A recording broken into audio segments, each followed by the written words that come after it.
Yeah, wow. Much love and respect to everybody tuned in. We got 40 strong. That's all really what we need. We don't need too many people here. They can get the replay. Thanks for tuning in.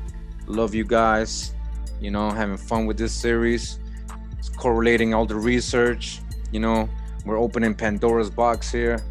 You know, it's not about me. It's not about me at all. It's about the truth.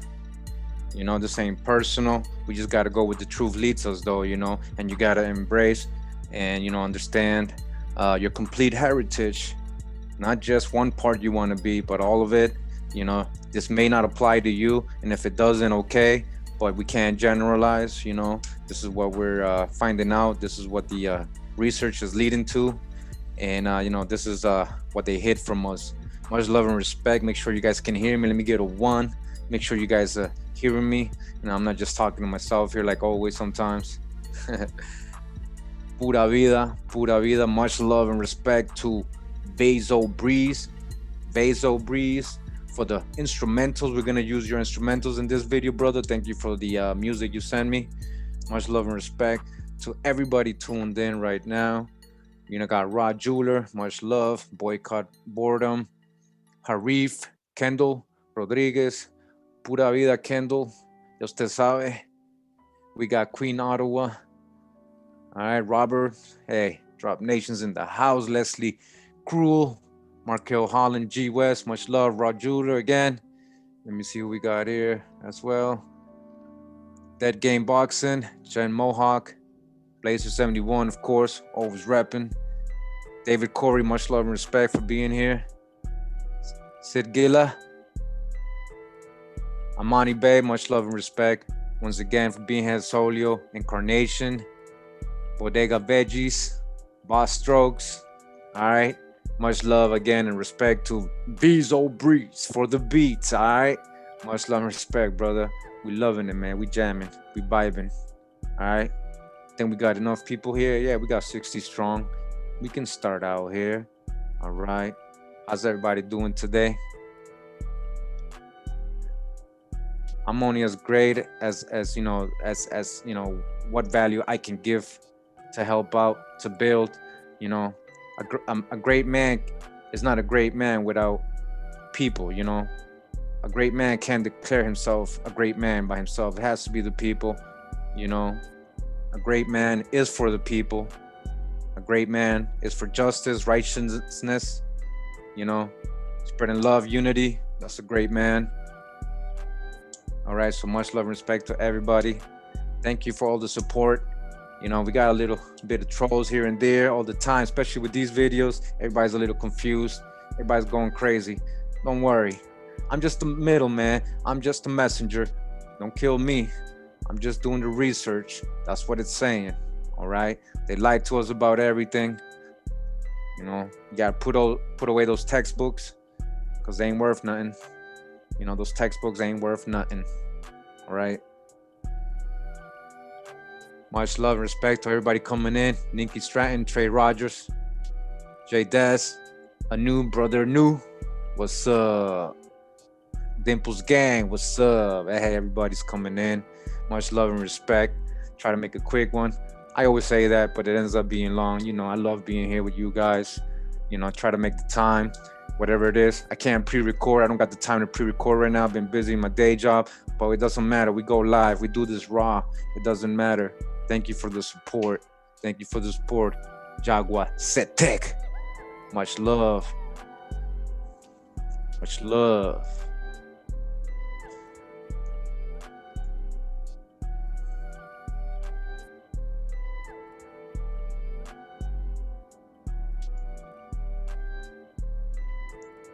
Yeah.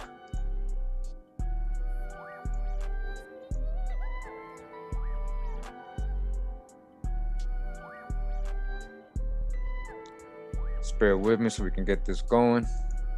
All right. All right. Again, much love and respect to Bezo Breeze for the beats. Yeah, I just be vibing to these sometimes on my own. Yeah. So again, this is part 3 of this installment. What are we talking about? We're talking about Virginia's colonial soldiers. Yeah, we're getting a full description of these people, what they look like. You know, it's like the book describes, we read this on part 1. It's like you're face to face with the person, all right? They describe everything. Even if the person has a wiggle, all right?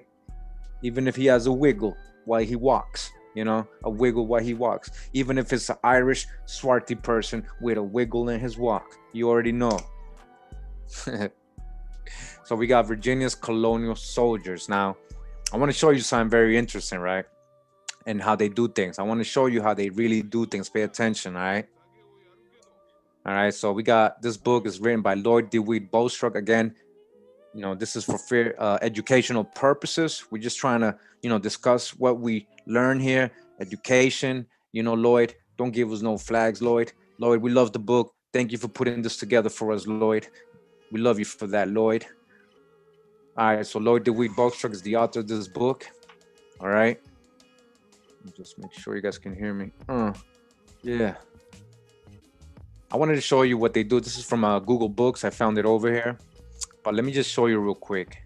All right, because I know, you know, I showed you part 1 and 2 that it actually contains physical descriptions of the people. Now, let me show you what they only show in this book. All right, let's see if we can. All right.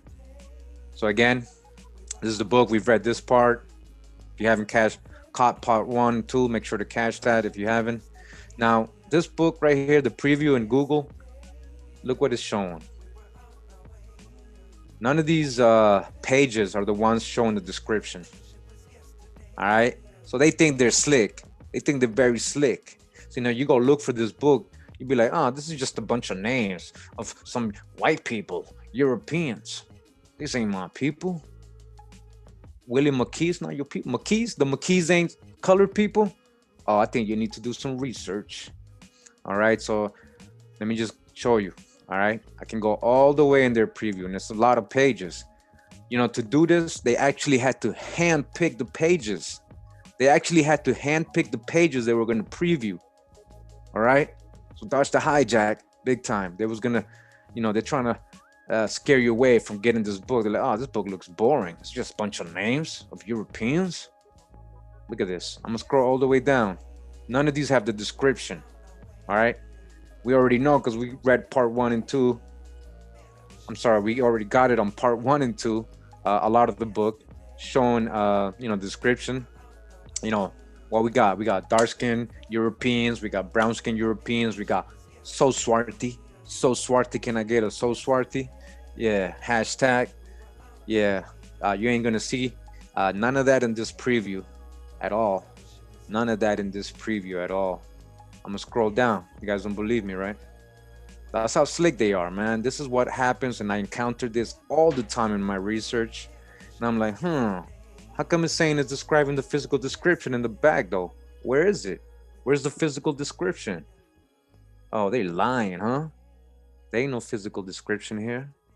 So they went out of their way to handpick every page that has no description of the person. I want you guys to see that, all right? So you can't just Google things and go and think, oh yeah, that book don't got nothing. Oh, there's nothing there. This is how they, draw you away. This is how they confuse you. This is how they make you basically not be interested in buying this book or even, what it has inside. But we already got the drop. Again, I'm still scrolling. As you guys can see, I'm still scrolling. They handpicked every page that doesn't have a description. All right. All right, you guys see? All right, yeah, no, we see Curimeo. All right, Curimeo, get to the video. Get to the video, Curimeo. All right, so where are we right here? This is Swarty Europe and its Aboriginal inhabitants. This is part 1. I have 3 parts of this. Why am I showing you guys this? We're going to do a little recap, all right? Because some people still trolling, talking about, well, that doesn't really mean dark or black, Negro, whatever. A lot of doubters. We got a lot of new people. Maybe a lot of you haven't seen these videos. All right, so we're just gonna get a little recap of the information we've gone over before, because we already know. We research over here. We actually research over here, So let me just get to the part. All right, Breeze. We're just gonna put you on pause real quick, Breeze. All right. All right, so real quick, let me just go ahead and play this. You guys enjoy for a little bit. Let's get a recap. We're talking about this book right here, and we're talking about who? The Aboriginal Indigenous, the Indigenous inhabitants of Europe. So Swarty. For a while, just for a long time, actually. I wanted to do these videos on so-called Black Europeans and everything. I know a lot of people have already talked about this and mentioned this a lot of times. We know. I mean, most of the people in this chat are very wise and they know, that Europe was Swarthy as well. But sometimes we just gotta put it in people's head and show the sources, right? Because they're always asking for sources and all that, and so we gotta put this all together. Let them know. So I got a couple sources. This might be just part 1 because there's so many. Like there's so many. Let them know, So I want to start out with this one. This one you can find in archive.org, as I'm showing you here. Riddles of Prehistoric Times by James H. Anderson. All right. Riddles of Prehistoric Time, J.H. Anderson. All right. The Primitive Man. All right. So he says hunting was the earliest occupation of man. Hunters were a wandering class of men who subsisted on what they could kill. They were brute-like and cruel, lived in constant warfare, their only ideas being to procure food for subsistence. All right, so this is all his opinion and stuff, right? But he says down here in this paragraph, says the first men were probably small stature, dark-skinned with dark hair, and eyes with small heads, longer from front to back, then across low foreheads with projecting ridges around the eyes, powerful jaws, strong teeth, and with arms and legs adapted to climbing trees. All right, so he's I think he's trying to go with the monkey thing, but he's letting us know that in his history, what he has researched, that it seems that the first men were probably small in stature and dark skinned with dark hair, dark skin with dark hair. Continue here. He says, the Iberians in ancient times inhabited the western and southern part of Europe, the northern part of Africa, in fact, all parts reached from the Mediterranean Sea, the Basque in Spain and France, the little dark Welshmen, the Scotch and black Celts to the west of the Shannon River in Ireland, as well as the same kind of men in Brittany and Aquitaine in France, the Guanches of the Canary Islands, and the Berbers in Africa are all probably the remnants of the race. Right? So he's grouping all these people to the same people. Says the Teuton inhabited the country north of the Iberians. He was phlegmatic in temperament and dual. All right, so this is now he's talking about here. This is the screenshot I got here. It says the first inhabitants in Italy were of the race which has been called Iapygian. I'm not sure if I'm saying that right. It says a small dark people like the Bushmen. They were gradually driven before. All right, Kurimeo, wait. Kurimeo, did you just say a small dark people like the Bushmen? Really? The Italians? The first inhabitants of Italy, right? Kurimeo, you're going a little slow. I wanna speed it up a little bit, Kurimeo. All right. So we go here. This is again part one of this video.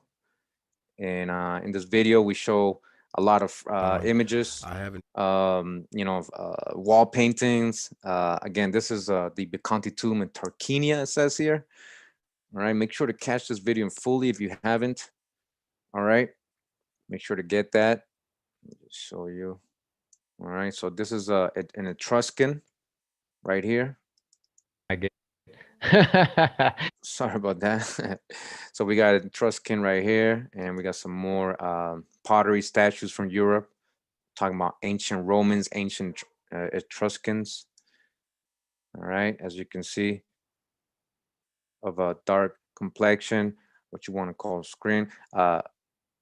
And they might label these people today, if they were living in America with this dark skin, as African American. Shout out to Open Mija today for basically bringing out that information on the so-called African Americans of the Revolutionary War, correlating with all the information we got. You saw how many there were? All right. Now, are all those so-called African Americans Indians? No, a lot of those were Europeans that he was naming out. All right, a lot of those were Europeans. All right, these are some Greek vases, and we got Homer right here with the lobster hands, but he's so swarty. So let me go right here. Second. All right, so this is a book, Great Britain and Ireland, Domination of Canada, India, and Australia. I'm just gonna play it right here. Let it play real quick. You guys get this? These are the family crest from Britain and Ireland. This is a very scholarly source, actually. It's a very scholarly source if you don't know. And family records. All right. And again, we already got this. Now, basically wanted to show, I've had this for a while. This is like, a lot of people see those family crests and the websites or internet. Well, this is one of the books that has those crests, that contains those images. I have the other books, probably showed in other videos. This is the crest of Great Britain and Ireland, Dominion of Canada, India, and Australasia. Australasia. What do they mean by that? Get that, Australia. And what's it called? Australasia or Australius, Antarctica drop.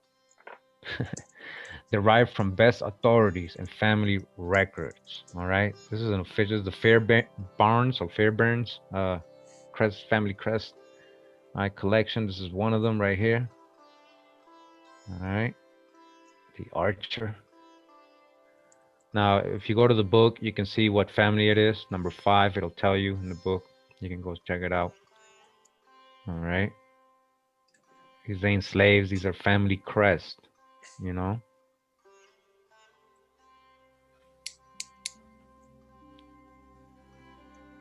right. And so this is an example of one of the pages. Just wanted to show you guys. I zoomed in into some of them. The whole book is filled with this. All right. And this is a close-up of number 7.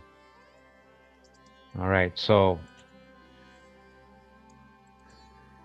what I've been trying to tell everybody is, so what happened to all these dynastic so-called black families and all these dark Welsh and these swarthy Europeans? That they just disappear and go to Africa? Is that what we're gonna believe? Is that what we're logically gonna say? And because when we're talking about indentured servitude and Europeans coming over here, I'm not just talking about light-skinned, pale Europeans.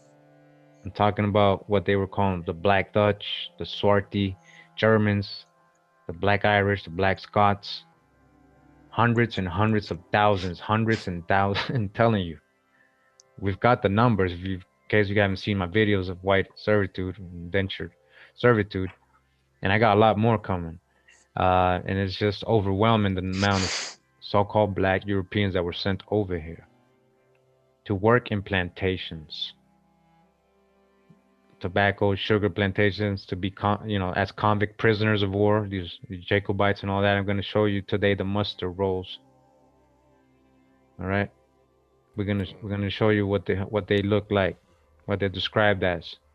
All right, and you want to chip in, JC? Yeah, yeah. I'm hoping they're getting what you're pointing out to them. These are family crests. I'm sitting here looking at this, and I'm impressed because I've never seen these. And a family crest is something that is a symbol that goes from generation to generation, that proves that you are connected or that you are related biologically to that family, and that you have a right to whatever that family's wealth or whatever that family possession or whatever that family's property, whatever that family has obtained or restored for generations.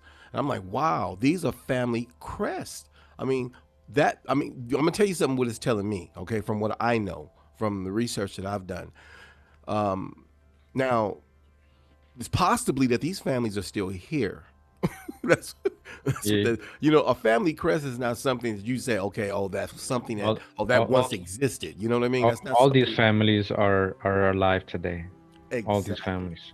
Exactly. That's what first thing I'm like, and when you say where are these families, okay, there's a whole lot to come to my mind. I mean, the Boule, okay, because a lot of the people in the Boule are not just indigenous Negroes from America. A lot of the people in the Boule are also African Americans.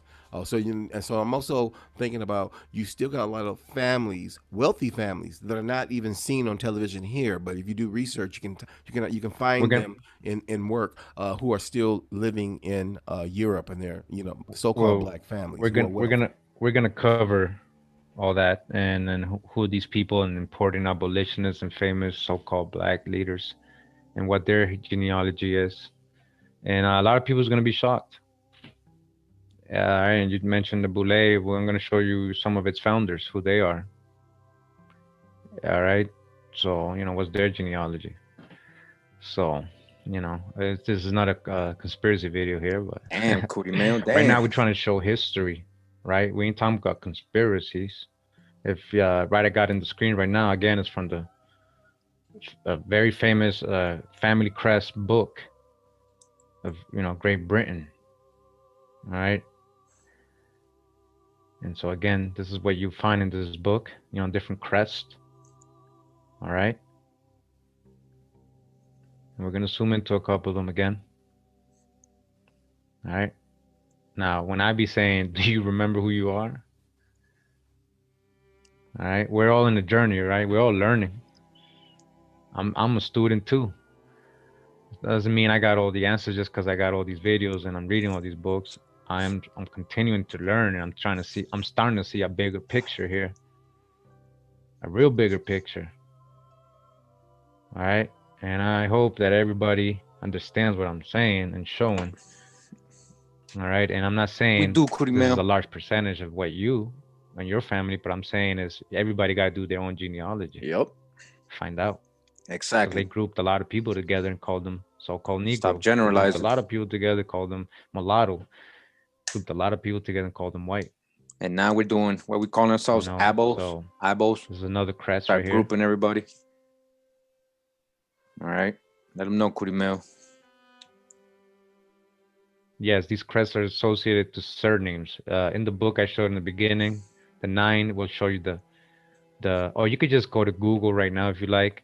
You put black families, family crest, Europe, black Europe, family crest. You'll see them. They'll pop up. So again, but I just wanted to go straight to the source because a lot of people, would say, well, how do we know that's real? And we got this from the archives. They scanned that book. All right. Whether they knew we were gonna do this. So they must want us to learn. Mm-hmm. Oh, you say, you think when they say let's scan all these university and all these old primary sources, you don't think they were like, well, what if they start reading them? Yep. Because we never read these books before. We never even saw them before. They didn't count on Curimel. What did they say? How do you hide time from the so-called Naga? Right? What did they say? They say put it in a book, right? That's the joke they always use. Well, we didn't even have access to the books. Before, I'd had to travel to England to go to their library to get one specific book. Then I'd have to go to Harvard to get another one. Who can do that? Who can travel around the world to these different libraries in India and in Egypt and all that, right? And well, you know who did and kept all this knowledge to themselves, because some people did do that. They had the means and the finance and the hookup connections, right, to be able to do that, but not us. All right, so the seals are open. This is the all right, the seals are open. Let them know, Curimel. All right, make sure you guys let me know if you hear any dead air or anything like that, because I'm playing old videos. I'm playing the sound. I'm sharing the sound. Let me get a 1 in case you heard all that. What Curimel was saying. Yo, Curimel, don't worry, man. We with you, man. Keep going, man. Hawa. All right, let's go. And right here, just want to go to another part of this video real quick. All right. First of all, look at this. Look at these drawings. You see, so-called Black Christians.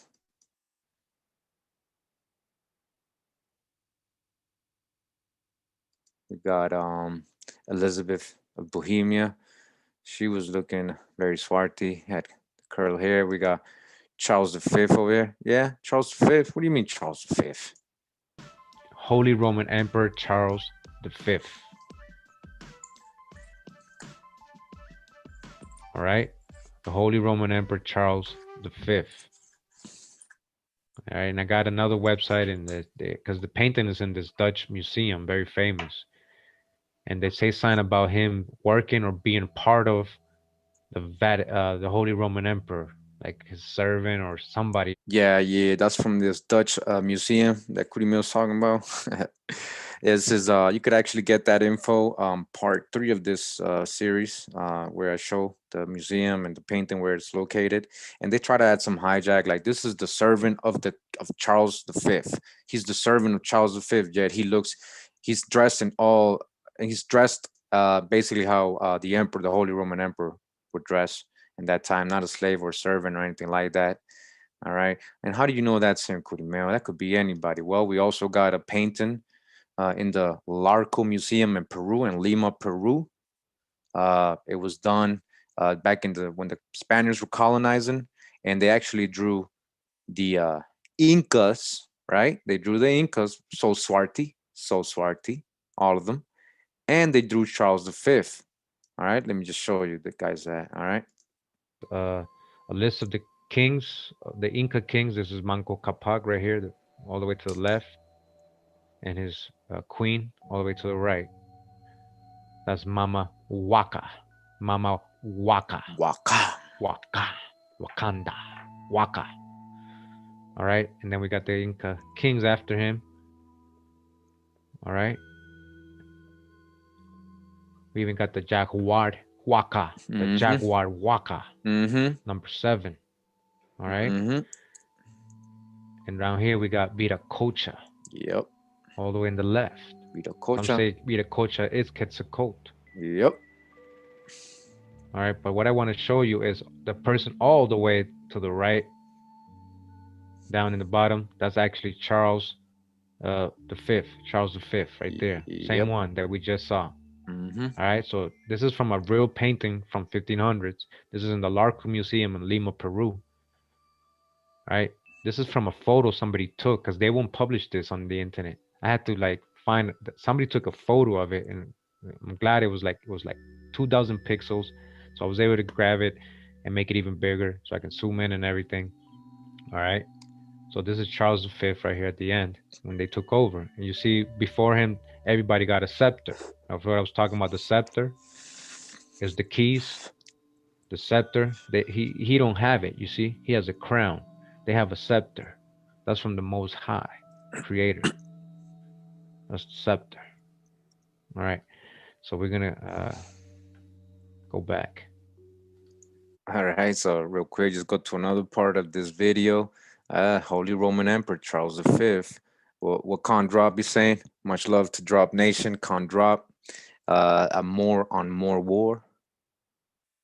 All right, more and more war. What does that mean? What does that mean? And we go into one. Let me see. All right, let's go back to this book. And right here we have Riddles of Prehistoric Times by James H. Anderson. Oh, I can't believe they just added that hijack. Oh my gosh. And he says the bastard of middle size, compactly built, robust, and agile, of a darker complexion. Hold up.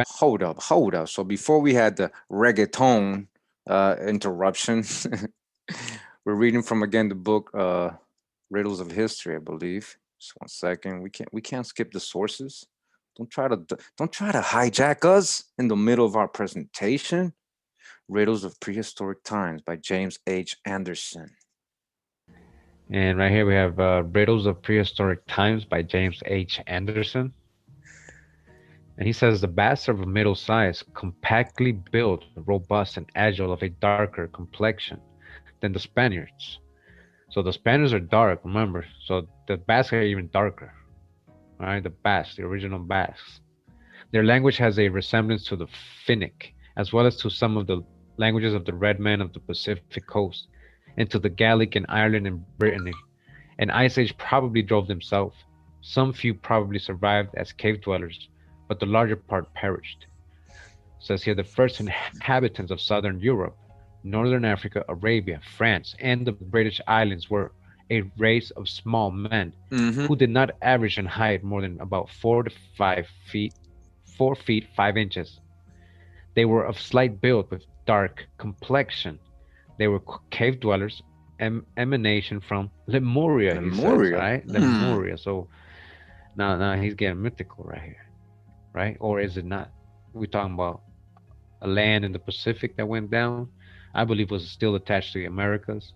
I believe it was a part that it was attached to Asia and America more, and that went down. And on one side and the other side, Atlantis, so-called Atlantis, and the Atlantic, still part of the so-called old world here, But he's saying that also they came from Lemuria, so he's not saying they came from Africa, right? Because they know that they can't say, oh, just because they're dark they came from Africa. Yep. It is said that the first people in Ireland were the Formations. They were of dark, stunted race, utterly savage, using rough, unwrought stone implements. So far as can be learned, they did not know the use of fire. It is said they came from Africa on ships. It is said. Dodge the hijack. Right. And now that was the book Riddles of Prehistoric Times by James H. Anderson. Now this book is a description of the western islands of Scotland, containing a full account of their situation. Let me see. Extent, soils, product, Harper's Bay. All right, and it keeps going. So this is from Martin, I believe his name is. Yeah, and from 1716. All right, this book is from 1716. 1700s. You can find it on archive.org. It says some few years ago, all the flags in the barony of trotterness was overrun with a great quantity of green worms, which in a few days would have destroyed it, had not a flock of ravens made tour ground on the ground. The flags grew for the space of 14 miles to eat up the worms, and the first time, oh, I don't even know why I copied that. Come on, Kurimel. Says the inhabitants of this isle are generally well proportioned, and their complexion is for most part black. Black. They are not obliged to art in forming their bodies, for nature never fails to act her part bountifully to them, and perhaps there is no part of the habitable globe where so few bodily imperfections are to be seen, nor any children that go more. All right, so we got a book from the 1700s, right? Correlating, right? What we're reading in Virginia's Colonial Soldiers. You know, we got Swarty Scots coming in. Somebody asked me, you know, why these people like not that tall? A lot of them not really don't go over 6 feet. Well, the indigenous population of Europe were very small, actually. You think the pygmies originated in Africa? What do you think the leprechaun story is about? Huh? Who did St. Patrick really drive out of Ireland? You think it was snakes or the Nagas? Snake people, Sioux, Quetzalcoatl feather serpent. What you talking about? Amaru Khan, the snakes. You know. So let me just continue. Let me just show you this crest. Another crest over here. Hold on.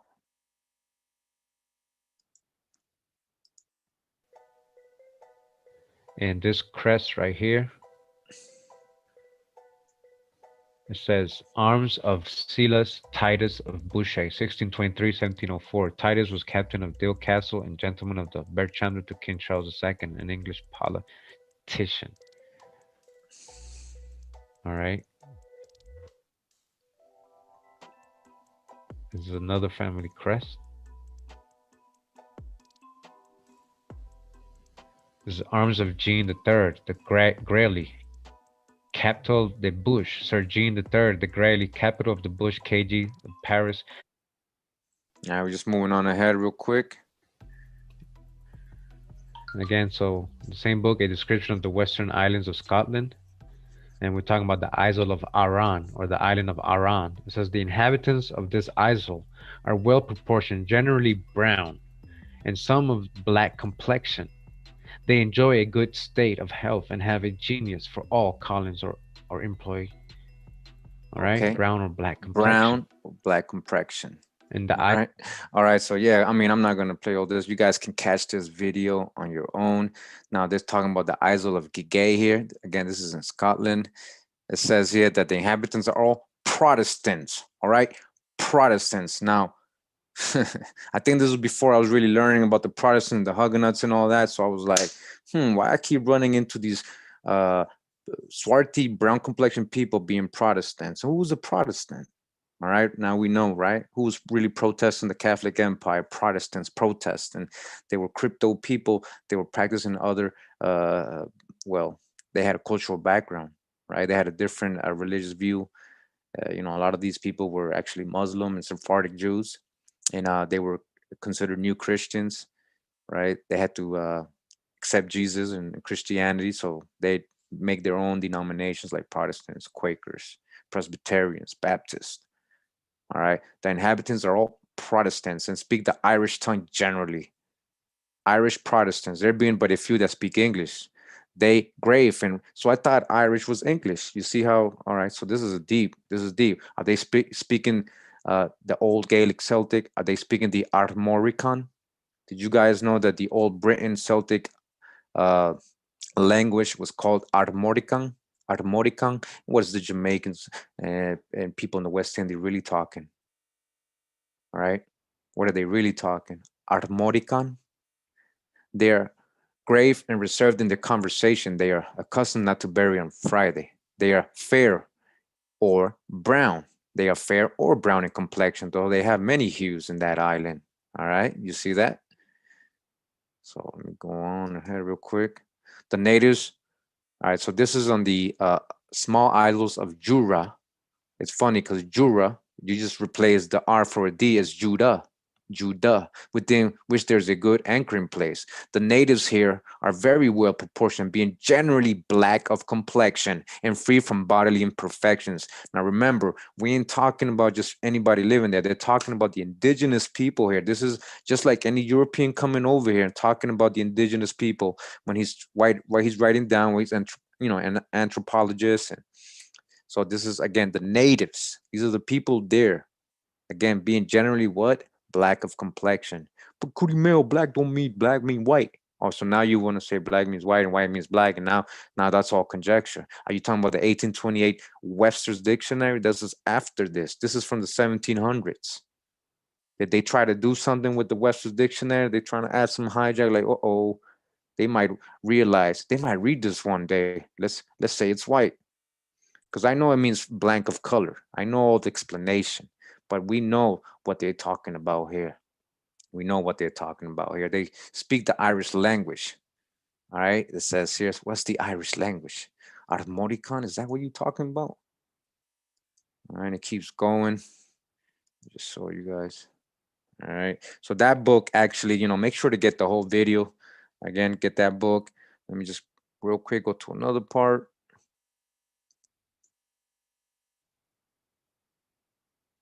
Okay, right here. Side, so it says Africans or blacks, right? They put them all together. Negroes of Southwest England. Come on, you just said Africans, Cootie Mail? Oh, that was some Pan African who did that. Okay, yeah, not me. Pan African did this little article right here, but we're trying to get to this. All right. Of the Anglo-Saxon race, a study of the settlement of England and the. Oh no.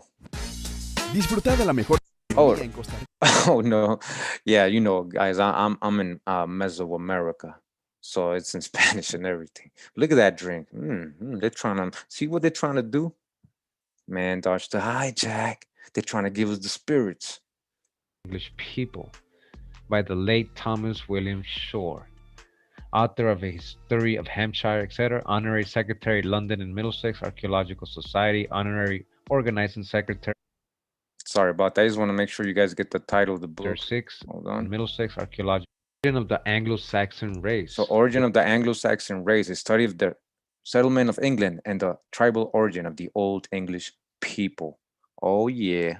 Study of the settlement of England and the tribal origin of the Old English people by the late Thomas William Shore, author of a history of Hampshire, etc., honorary secretary, London and Middlesex Archaeological Society, honorary organizing secretary of the Hampshire Field Club and Archaeological Society, edited by his sons T.W. Shore and L.E. Shore.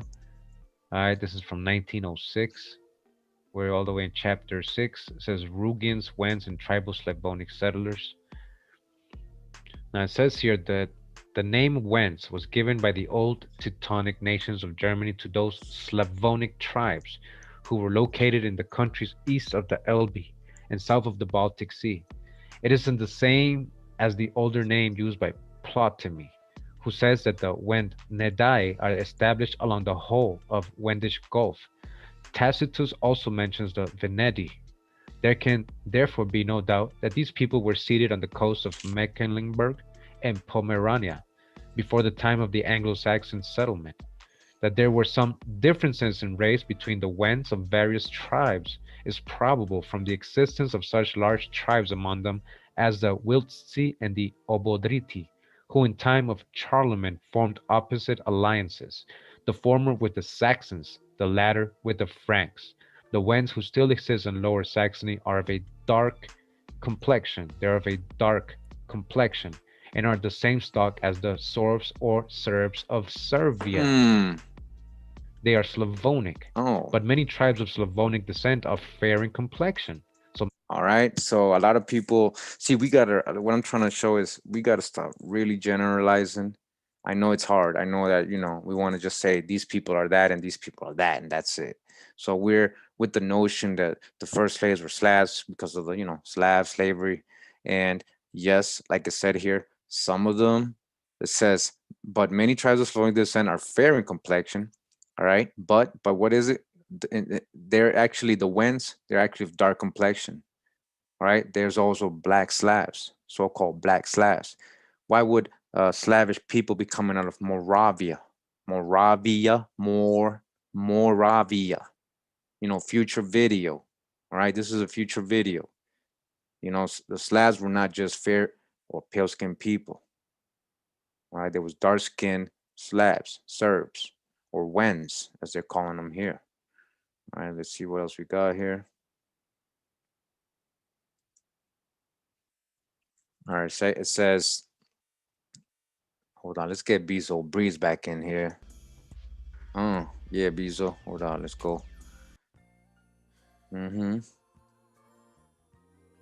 It says the same migratory movement, in a lesser degree, appears to have extended even into England, bringing into our country some Slavonic settlers, probably in alliance with Saxons, Anglos, Goths, and other tribes, and some later on in alliance with Danes. The existence of separate large tribes among the Wends is probable evidence of the racial differences, and the alternative names they had are probably those by which they were known to themselves and to their neighbors. The remnant of the present time of the dark complexioned Wends of Saxony, who called themselves Serbs, show that there must have been.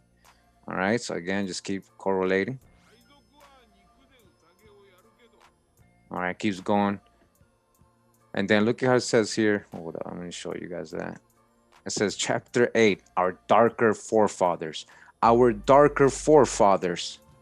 One of the facts concerning the color of the hair and eyes of the people in different counties of England at the present time brought to light by scientific observations that there is a higher percentage of people of mixed brown type living in Hertfordshire, Buckinghamshire, Wiltshire, and Dorset than in most other counties. All right, we're talking about this book. You know, these books are from the 1700s, except those in Cornwall along the old Celtic borders. The inhabitants of these countries are the darkest. All right, they never taught us any of this in school. They never really taught us any of this in school. Down here, it says, let me see, a British population was allowed to remember, okay, it says, became mixed with the inhabitants of the Anglo-Saxon descent, and consequently the present population is more marked than those of pure descent, by brown haze or black eyes with brown, chestnut, dark brown, or black hair. The counties of Hertford and Buckingham have people as dark as Wales. As dark as Wales? What do you mean Wales? The Welsh, or you mean like the killer whale? As dark as Wales, huh? All investigation goes to show that this brunette brown, this brunette outcrop is a reality. It's a reality. This ain't fantasy. We ain't making this up. This ain't me saying this. All right, this goes out to all the sister bees out there, all the sister Bets out there, always talking out their mouth, you know? You guys like following people like that? Hey, man, go ahead. You know, a lot of hate in people's hearts sometimes. I'm not sure why. Anglo-Saxon descent, and consequently, this ain't my info. Don't kill the messenger. All right. There's circumstantial evidence that people of brown or dark complexion did come into England during the time of both the Saxons and the Danish settlements, and this may now be summarized. All right. You know, we're reading primary sources here. You know why we're doing this before I get into the soldiers again? Just want to remind everybody. Now, they're talking about surnames, right? It says, for example, there's the common name Brown. This has been derived from the Anglo-Saxon brun, signifying brown. It is not reasonable to doubt that when our forefathers called a man brun or brown, they gave him this name as descriptive of his brown complexion. The probability that the brunettes were common is supported by the frequent references to persons named Brune in Anglo-Saxon literature. Brune was a name not confined to England in the Anglo-Saxon and later periods. All right, Brune. Who's the Bruins? The Boston Bruins. Who invented hockey? Who played hockey first? Did you guys know that was made by colored people first? Hockey, Boston Bruins. Who you talking about when you're saying Boston Bruins? Bruins, huh? All right, Bezo Breeze. Ooh. Ooh.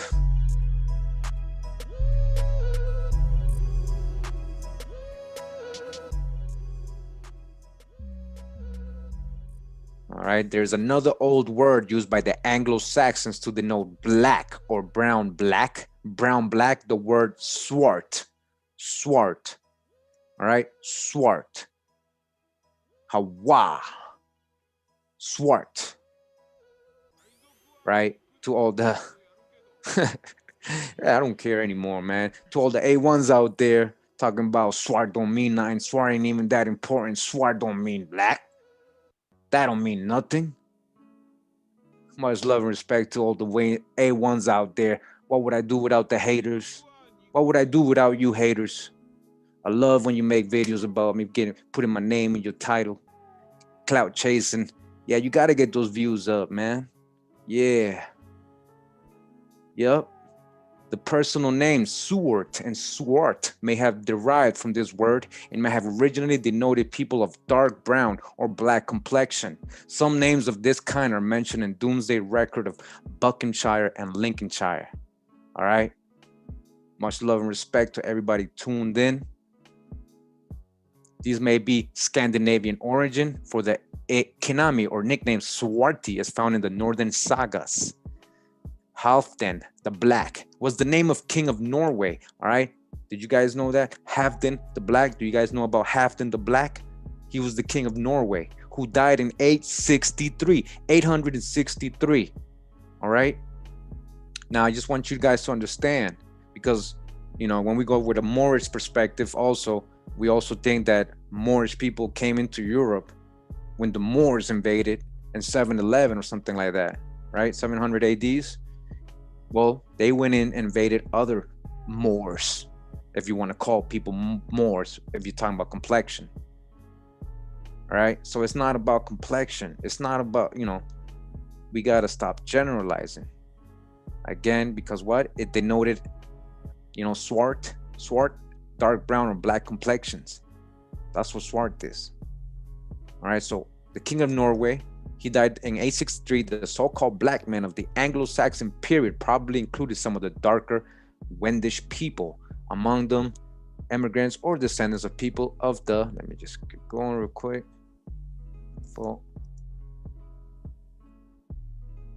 Of the same race as the ancestors of the Serbs of Lasatia. All right.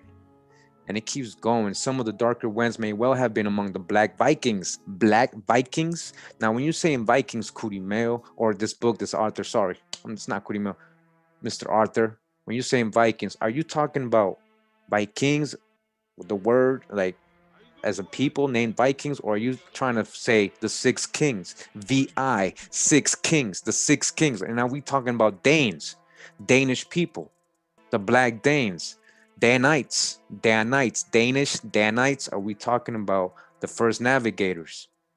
A lot of these people, the Danites, got labeled as Phoenicians, but they were one of the first navigators going all around the world. Who do you think the tribe, the Tuat de Danann are in Ireland? The legends of the first people over there. And it's supposed to be a mythical people. All right. So it says the Black Vikings referred to in the Irish annals as well as in those of Wales, and may have been the people who have left the Anglo-Saxon name Blackmanberg, which occurs in one of the characters Blackenmanstone on the Kentish coast and Blackenmanstone on the Dorset coast. As late as the time of Domesday survey, we meet with records of people apparently named after their dark complexions. In Buckinghamshire, Blackeman Swartinus, a Blackeman Swartinus. All right, you get it? Do you get it now? And others are mentioned in Sussex, one named Black, in Suffolk, Blackemanus, and Swartingus. So swarty. And others in Lincoln, the invasion of the coast of the British Isles by Vikings of dark or black complexion rests on historical evidence, which is too circumstantial to admit of doubt. All right. You want the rest of this? You're going to have to watch the rest of the video. Go back if you haven't seen that video. If you saw it and can't remember the info, it is a 3 or 4 hour video filled with sources. It's not just me talking on a live, making up things, you know, like a lot of people in this community. Virginia's colonial soldiers. Remember what we hear, Lloyd DeWitt Bowstruck. All right. We're going to get descriptions of revolutionary soldiers.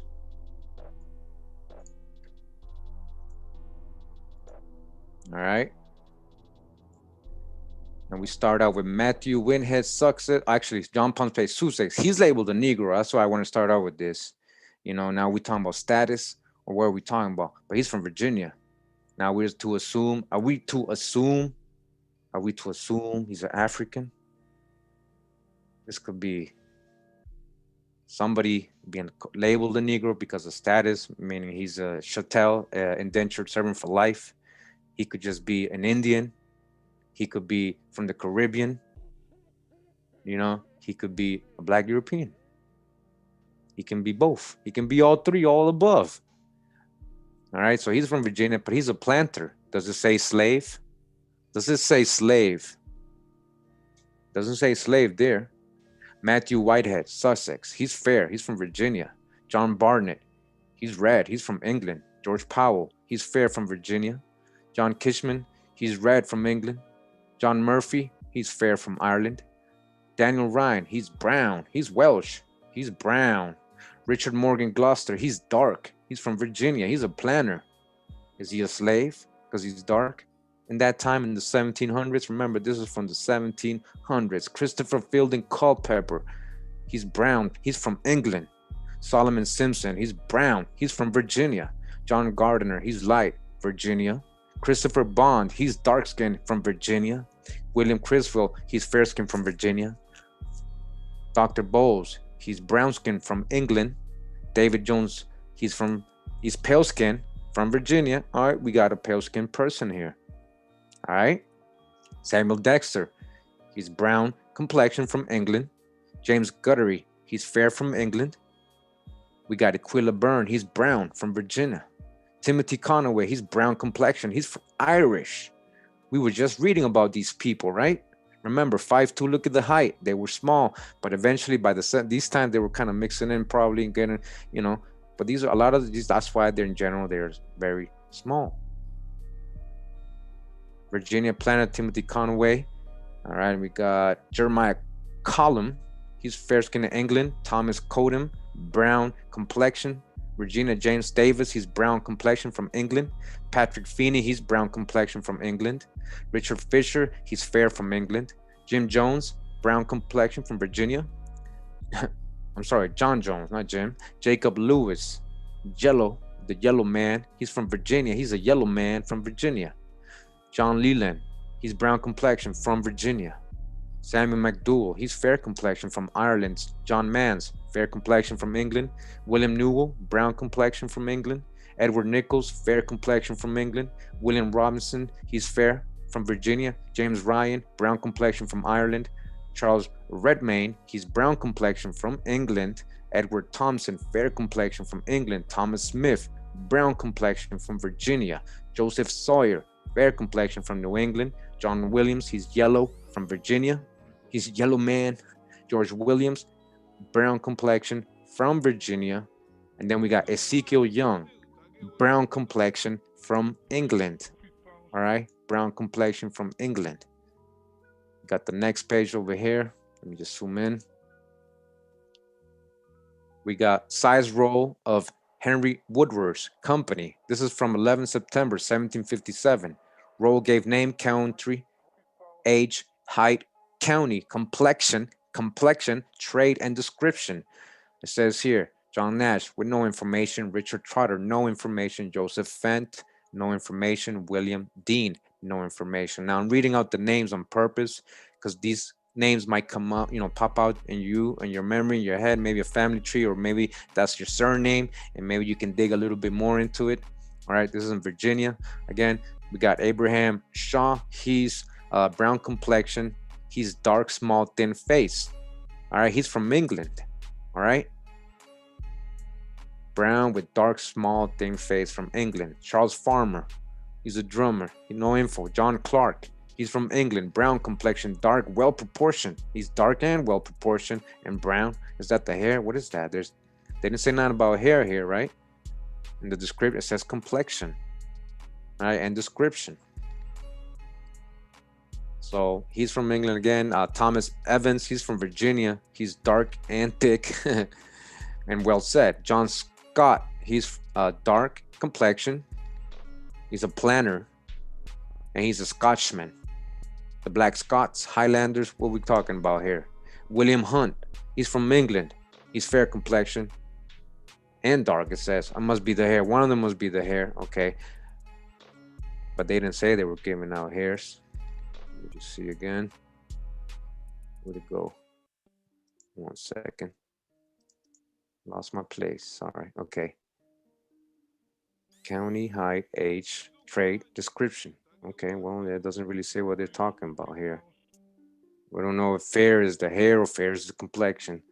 All right, but as you can see, when they name out certain things, they are very descriptive. And in general, we're seeing dark brown, dark brown, dark brown, right? Dark brown, dark brown. All right, so Abraham Amos, he's from England. It says black, barber, black, thing face, so black, black. He's from England. John Adams, he's brown complexion and brown, well made. Anthony Arnold, brown, brown, well made. He's from Virginia. John Bryan, he's Irish. It says brown, planter, dark, well made.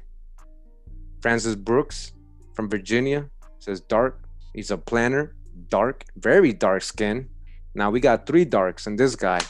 All right. So see, now we don't know what, so you guys can see, but in general, what are we seeing here? What's the pattern? Francis Brooks, again from Virginia. He ain't no slave. He's a planter. He has a farm. He has his own farm in 1757. And he's what? Very dark skin. He's very dark skin. He's not a slave. Edward Brown from Virginia. He's also dark. Oh, it says fair, very much freckled. Okay. Thomas Brown. He's from Virginia. It says dark, planter, sandy, short man, long chin. Matthew Carroll. He's brown, planter, black, well-made, pock-pitted. Black and pock-pitted. Joseph Cockrill, freckled. He's a planter, red short, very much freckled. Go to the next one.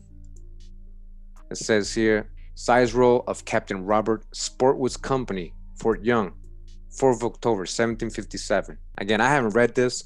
I'm reading it with you guys because I just took the pictures, and we're doing this in real time. We live. Rowe gave the name, the age, the height, the trade, the country, the county, and the description. It says John Sayles. He's from Virginia. He's dark, well made, with dark hair. There we go. Now we know when they're talking about hair. James Lyle. He's a Scotch.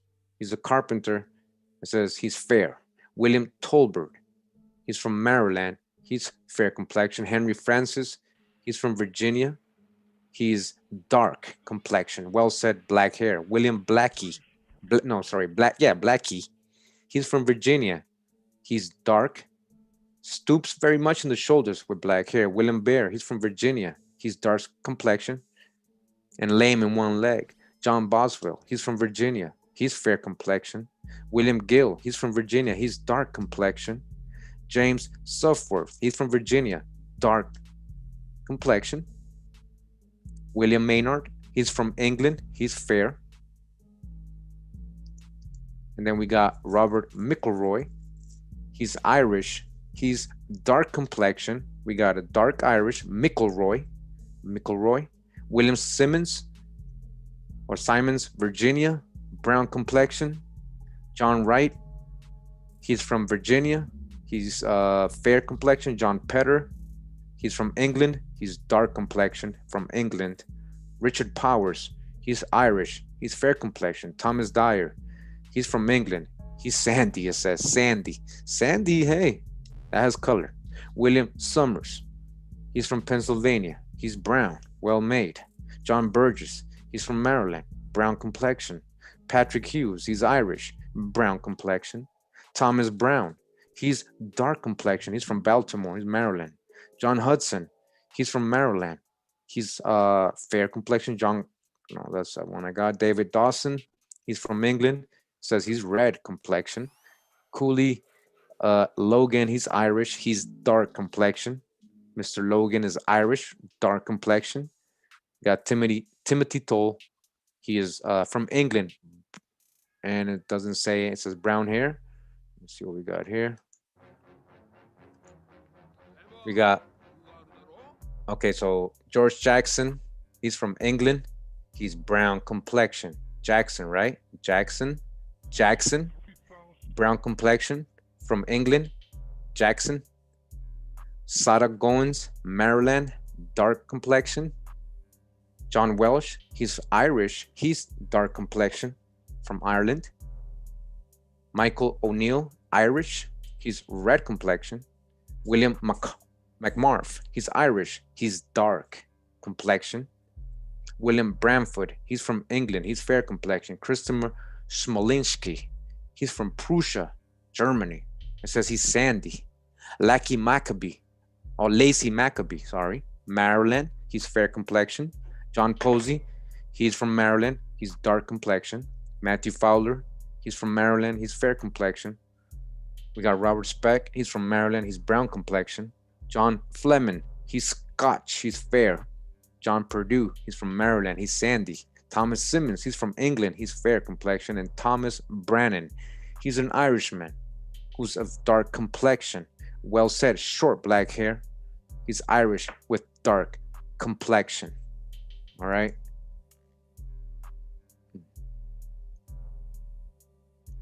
Just 1 second. I want to go back to where we were. Okay. All right. So again, this is Virginia's colonial soldiers.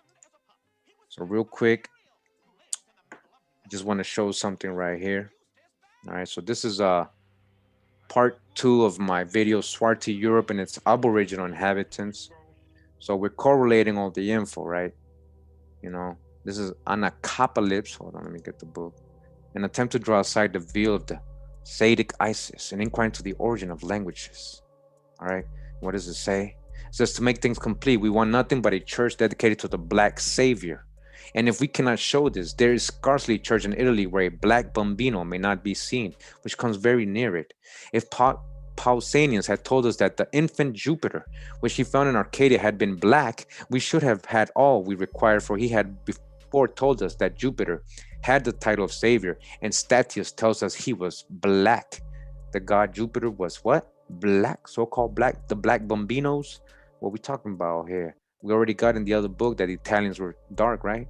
It says here, I believe that all the black bambinos of Italy are Negroes, not merely blacks.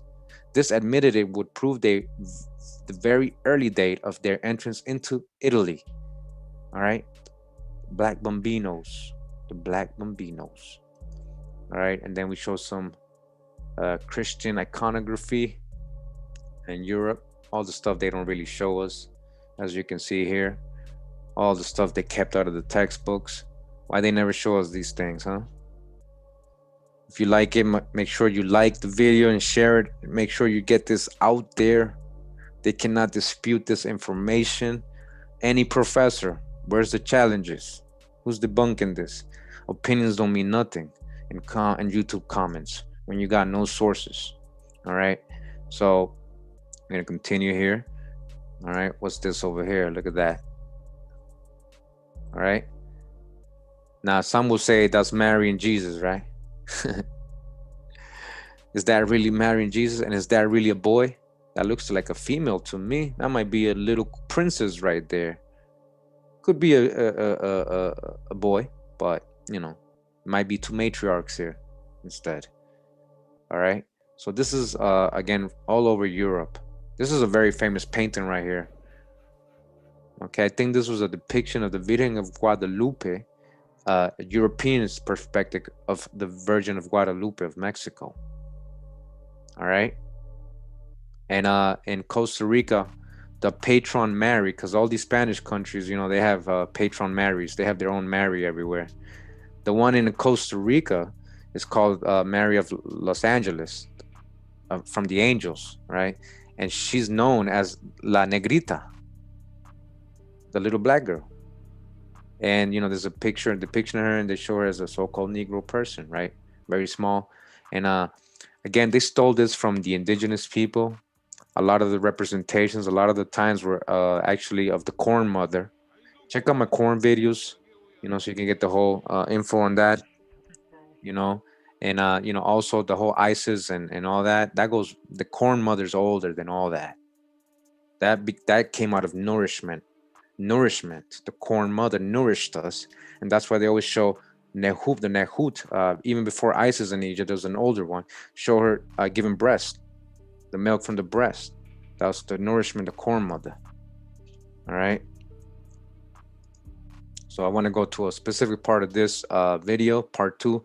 Again, this is a almost 6-hour video, and I don't stop talking the whole time. I just stopped showing sources and images and sources and image sources. We go over the Negro question book as well in this book. We do some other family crests here and there. There's so many primary sources we read from ancient and modern Britons.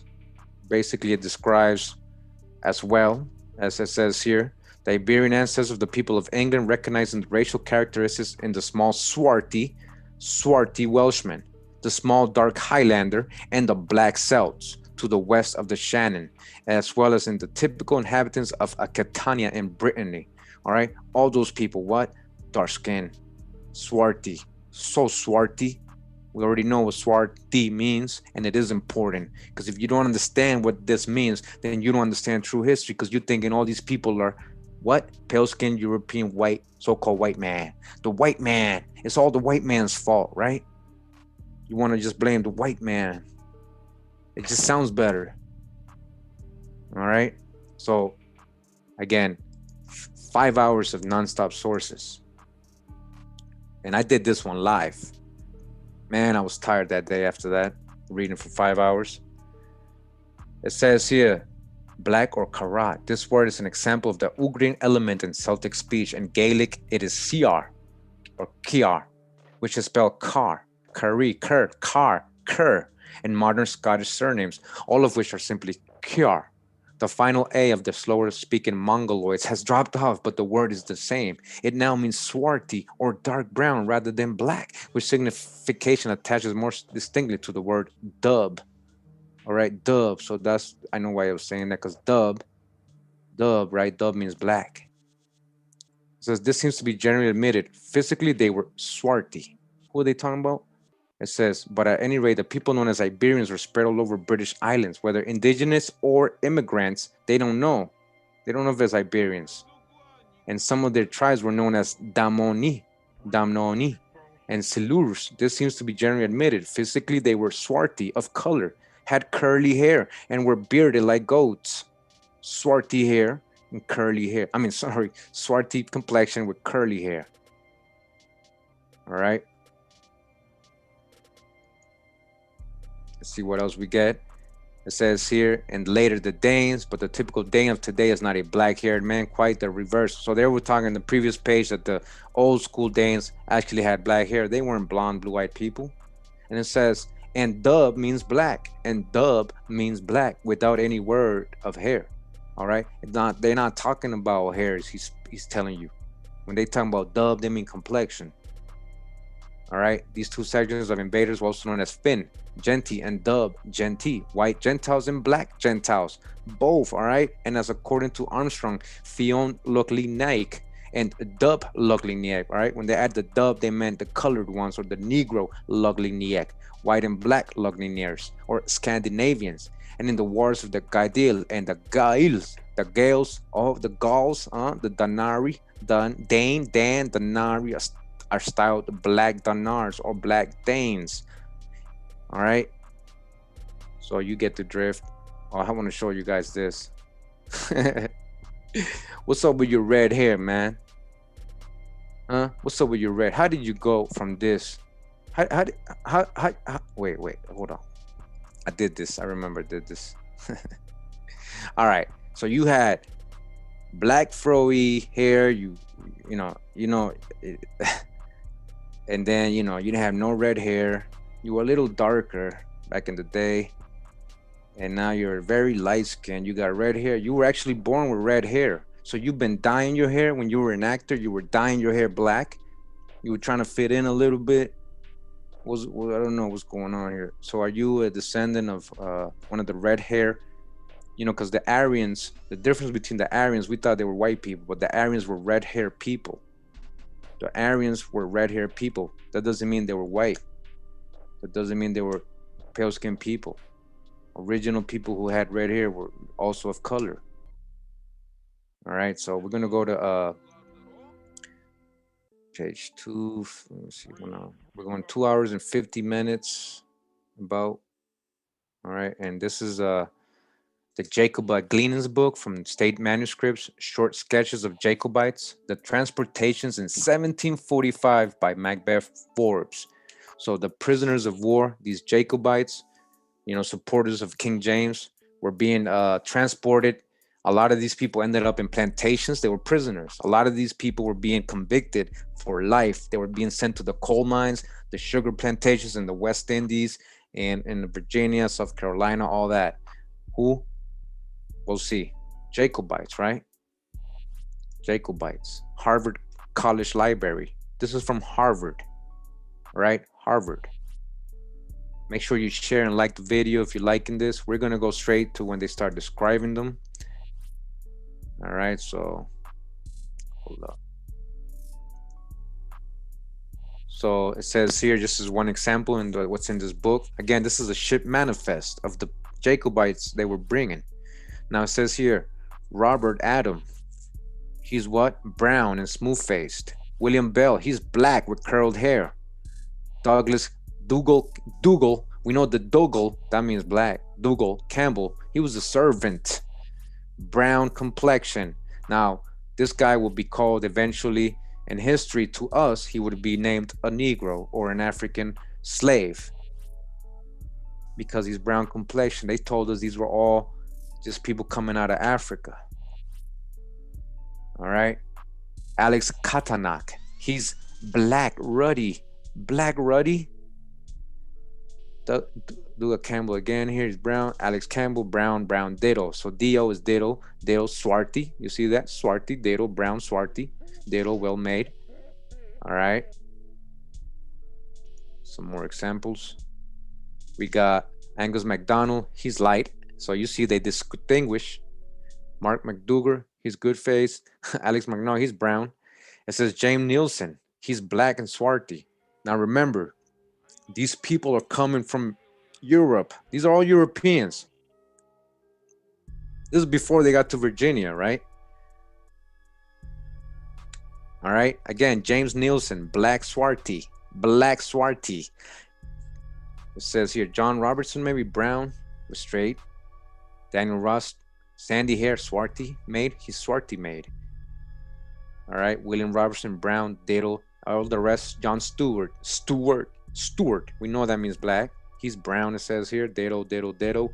John Smith. Wait a minute. John Smith? Well, that's not the 1600s, so we know it's not that John Smith. Daniel McGillis.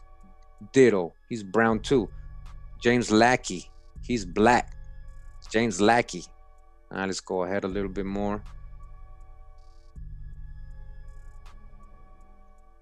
All right, so we got, oops, sorry about that.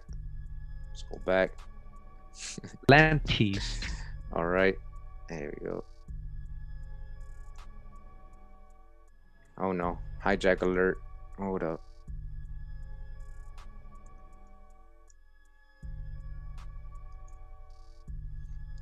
Touch the hijack. They're trying to get us here. Hold up. Well, you guys get the point. These are Jacobites. All right. These are Jacobites. Let me see if we can go to another part of the book. They're trying to take the internet over. Oh, here we go. They're trying to add their little hijack.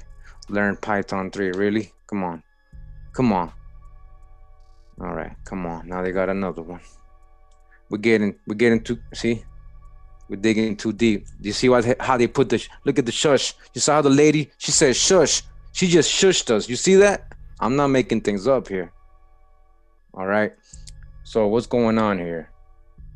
We got James Reed. He's brown. A black man. Look at this. George Hume. You see where it says George Hume right here? It says black man. George Hume, black man. All right. And again, this thing describes pale-skinned people too. So it's not just, they're just, saying whatever. All right, let me see what this other book is right here. 316.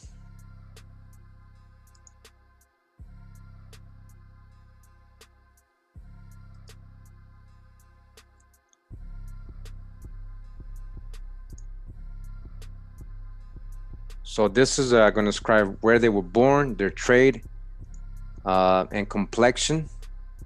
Now, okay, so it says Germany. Look at that, brown. All right, fair over here, fair, fair. All right, can't really see the names of the, well, see the countries. So Germany, brown complexion. All right, let me just go ahead a little bit. All right, so Ireland, look at that, dark, ditto. All right, let me just keep going. Actually, this is a must. This is a, okay, and I get what I'm saying. This is a muster roll from New York. Muster roll of G Company commanded by, you know, this is a muster roll. This is a whole other book, just like the one we're reading today about Virginia. So this is a whole muster roll of the soldiers from there. And it tells you which ones are from Europe and which ones are local. All right, let me see if I can get an example. So here's an example. So all these people, let me see, there, a lot of them are fair. This guy's brown, he's from Germany. You see that? This guy is Queen County, he's musty, musty. All right, let's go to another one. Hey, we even got a Jamaican. He's being called a Negro. He's from Jamaica. He's being called a Negro. I told you. But how do we know he was always a Negro? And how do we know we're talking about a black European, maybe a black Irish, or an Indian? How do we know that? That's how we just gotta keep digging. All right, so we got somebody who's from Germany. He's dark complexion. All right, Germany, dark complexion. We even got a Jamaican who's fair. Look at that, Jamaica fair, ditto. He's fair skinned from Jamaica. Oyster Bay, he's Indian. His complexion is Indian. England, ruddy. All right, we got another German down here. He's dark. So again, this is a muster roll from New York, 1700s. All right, correlating with the Jacobites as well. All right. And we got some more examples. So we got an Irish. It says red, black hair. Okay, I don't say the complexion here. Let me see if we can find. Okay, complexion. All right, so the complexion was in the bottom. So some of these people were fair, dark skin, fair, ditto, fair, and dark. All right. And in this video, who we got here again? That's Holy Roman Emperor Charles V with his Masonic sign throwing up. He got his cross, but he don't got the scepter.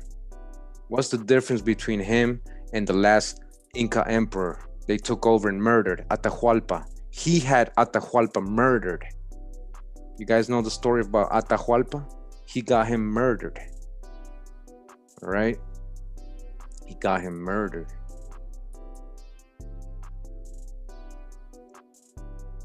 Just real quick.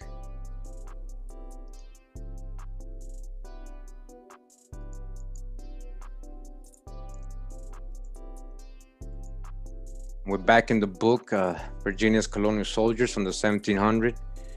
We got John Lane, he's from Virginia. He's red complexion. Matthew Smith, he's from Virginia, fair complexion. Richard Boggin, he's from Virginia. He's fair complexion. John Guthrie, he's fair complexion. Francis Cooley from Virginia, brown complexion. Simon Smith from Virginia, he's from the Isle of Wight, he's brown complexion. Thomas Richardson, he's a shoemaker from Virginia, brown complexion. Richard Wilshire, he's a planter, dark complexion. He's from Virginia. Burrell Green, he's from Virginia, dark complexion. Willis Miller, he's from Virginia. All right. James Nolan from Virginia, fair complexion. George Davis, he's Irish, brown complexion. Arthur Ailey, he's a planter.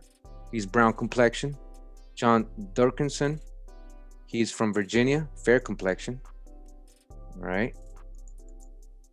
We got John Durkington, fair complexion. Philip Evans, Virginia, fair complexion. John Howell from Virginia, fair complexion. Samuel Bullock from Virginia, fair.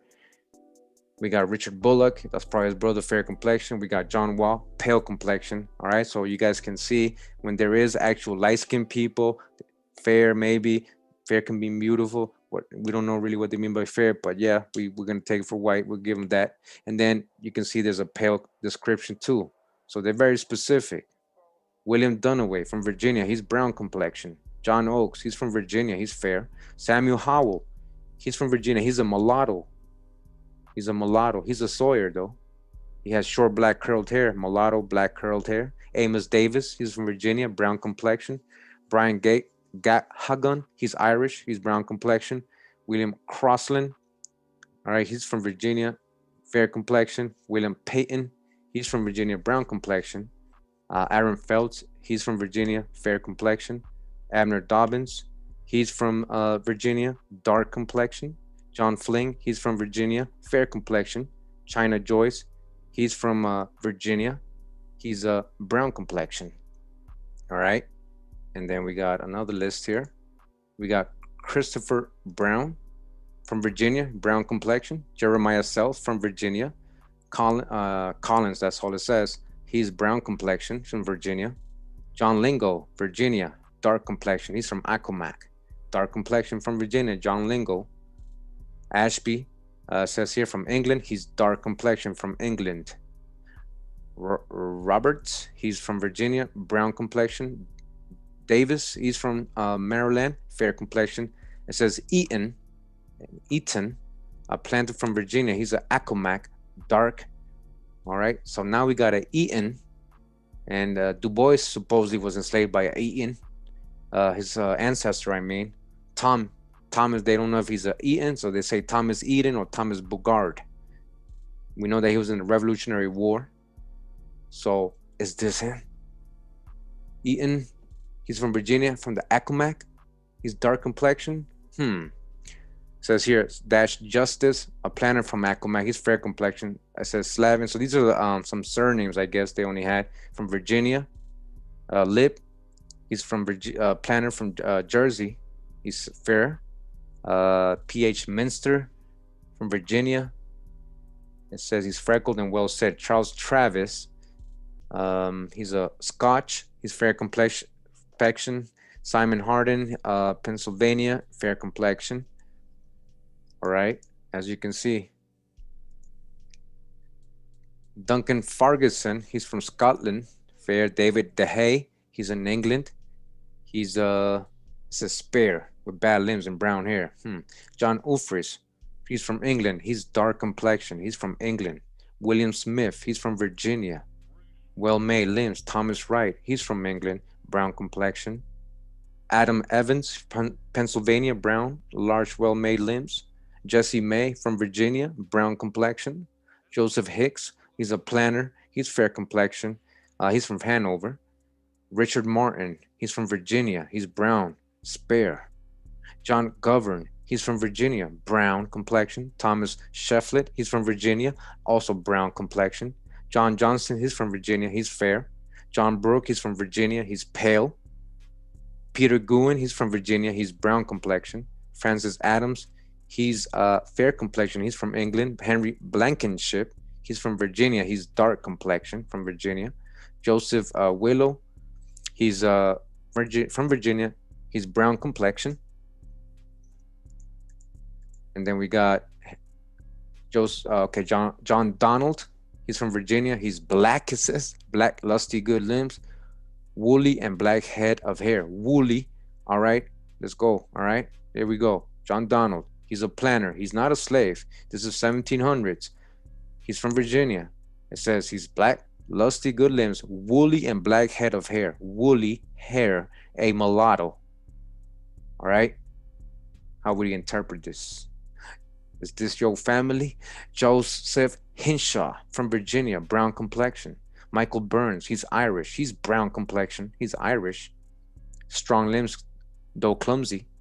Abraham Bletzer, he's from Virginia. He's brown complexion. Daniel Royalty, he's from Virginia. He's brown complexion. Levin Lamore, he's from Virginia. Accomack, dark complexion. Lamore sounds almost French to me, but he could be from here. Maybe mixed, maybe not. We have to dig on that, right? Virginia, Accomack, we know that he's dark complexion though. John Gilmore, he's an Irish farmer. He's dark complexion, large, clumsy limbs. All right, he's Irish and he's dark complexion. Thomas Lane, he's from England, he's fair. Edmund he's from Virginia, he's brown complexion. Benjamin Goss, he's from Virginia, fair complexion. Benjamin Rogers, he's from Virginia, brown complexion. Thomas Hunter, he's from England, he's brown complexion from England. We got William French, he's from England, he's brown complexion, Mr. Frenchman, dark brown hair. David Tate, he's an Indian trader, he's Irish, and he's what? Brown complexion. So he's an Indian trader. What does that mean? You know, the way I take that is that he's selling Indians, Indian trader, not trading with Indians. That would be a different way to say it, right? Indian trader. It's like saying fur trader, right? Indian trader, and he's Irish. Who's David Crockett? Huggernuts, these so-called Irish Huggernuts coming over here, becoming fur traders. They were actually enslaving and trading Indians. You guys catch my part 15 of From Indigenous American to African American video. Part 15, I go in on that. How the French were enslaved, and a lot of these fur traders weren't just trading fur. And I just, this proves it right here. Indian trader, he's Irish, brown complexion. He's brown, he's not a white man. Lawrence Kelly says he's a Mason, he's Irish, he's brown complexion. John Curls, he's from Jersey, fair complexion. Thomas Radford from England, brown complexion. William Blanton from Virginia, also brown complexion. John Davis, he's from Jersey. He's actually fair complexion. Brandon Gillians, he's from Virginia, dark complexion. John Gooden from Jersey, fair complexion. Robert Elliott, he's from England, fair complexion. William Simpson from Virginia, Accomac, dark complexion. The Simpsons, yeah. I keep seeing Simpsons being very dark all the time and these records. Yeah, who's the real Simpsons? Michael Scully, Irish, dark complexion. William Fambus, he's from Scotland, fair complexion. Henry Pickett from Virginia, fair complexion. William Holland, he's Irish, dark complexion, Irish. All right, William Holland. There he goes again, in case you didn't see, dark. Samuel Isdale, he's Irish. He's a Indian trader as well. All right, here we go again. Another Irish Indian trader. He's dark complexion. John Brown, he's from Augusta. He's dark complexion. James Williams, he's from England, brown complexion. James Williams, brown complexion. William Edwards from Virginia, fair complexion. David Curry from Virginia, brown complexion. David Deborn from Virginia, brown complexion. All right. We got, it doesn't say the name. It says Jobber, Ireland. He's fair. It says another one with no name from England, brown complexion. Another one with no name from Virginia, brown complexion. John Donnelly from Virginia, fair. John Waters, an Englandman, he's fair complexion. Levi Smith from Virginia, brown complexion. Mark Donnelly, he's Irish, he's fair complexion. Nathaniel Dedman from Virginia, dark complexion. All right. Second. Whoop. And much love and respect to Viso Breeze for the beats again. All right. Let me just real quick. Don't want to bore you guys. All right. We got, what do we got here? So we're going to go the place of the Welsh in history. Now, this is part 3 of my Swarthy Europe and its Aboriginal inhabitants. Now, again, I did 3 parts of this. Well, the second one was almost 6 hours. The first one was almost like 4 hours. This is about 2 hours. It's 3 videos of non-stop sources, anthropological records, historic research. All right. Letting you know who were the first inhabitants or the indigenous, what they call natives of Europe.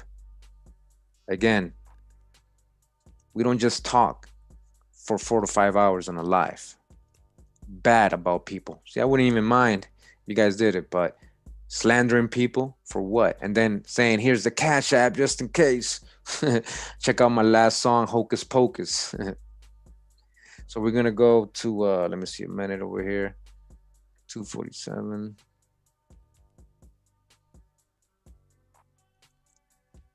Okay. 3726. Just bear with me. Hold on. Hey DJ, come on.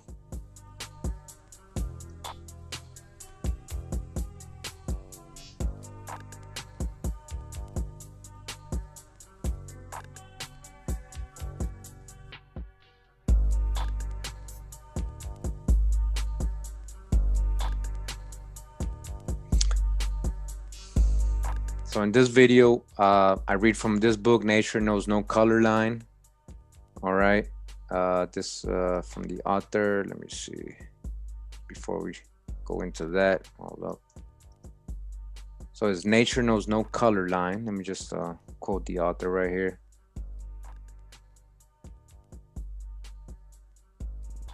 By J.A. Rogers. Yeah, that's right. J.A. Rogers. How could I forget? Now he has all these very interesting, again, family crest in this book.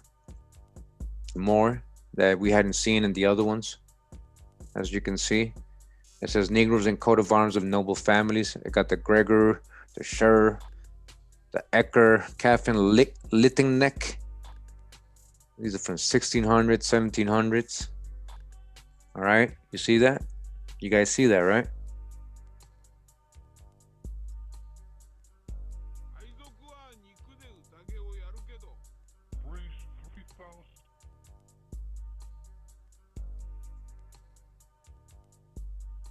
All right, so moderators, make sure if we try to educate, we try to enlighten people, we give them a chance, to see their second or third response. If it's just hijack, if they're just here trolling, do your thing, moderators. We don't need distractions up in here. Much love and respect to everybody out there. All right, because we're showing real stuff here. All right. And if you're saying these are Africans, if you're a Pan-African, well, you got to prove that. If you're saying these are slaves, well, you got to prove that. If you're just saying these are fake, well, nobody's dealing with you, man, because we don't deal with opinions. We deal with facts here. All right? Yeah, let them know. Bezo Breeze.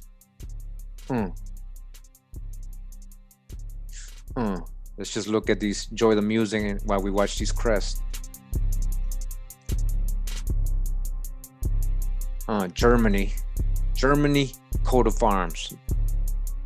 You got the Johann Theodor Herzog. Some of these are a little faded, but you can see it's all over Europe.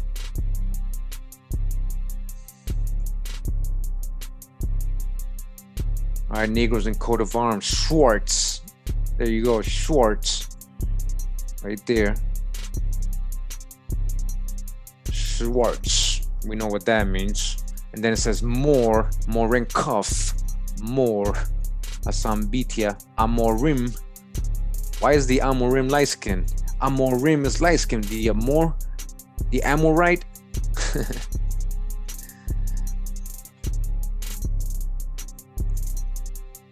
More right here. The Akarbi, St. Peter. All right, these are like Vatican ones.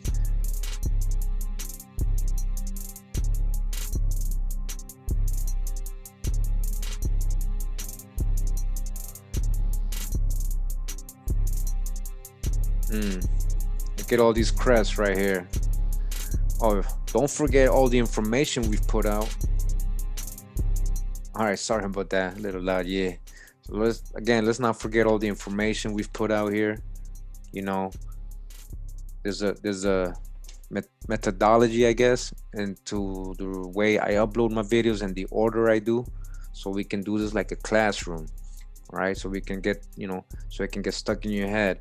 By now, you guys are scholars. You guys got all the proof. You guys got all the sources. You guys got all the knowledge. Know thyself.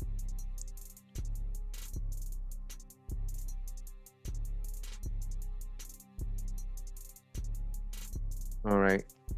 So we got a lot of opinions in the chat, I guess, going on. Like always, you know how it is. We got new people who are just like, nah, man, what you talking about? What you talking about? Who's this guy? What's he talking about? All right.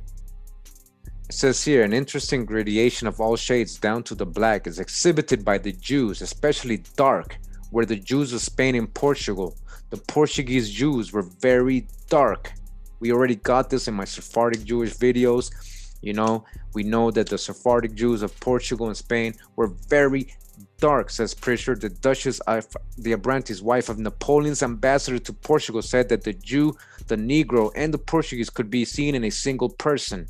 So dark were the Jews, especially of Portugal and southern Spain, that many whites thought all Jews were black or dark. This belief, said But shows that what an error most people are in, since he says the German Jews, as for example, those of Prague, are as white as most of their German countrymen. All right, German Jews not the same as the Portuguese and Spaniard Sephardic Jews. All right, so that was the this is the book again, the Negro. Actually, sorry, Nature Knows No Color Line.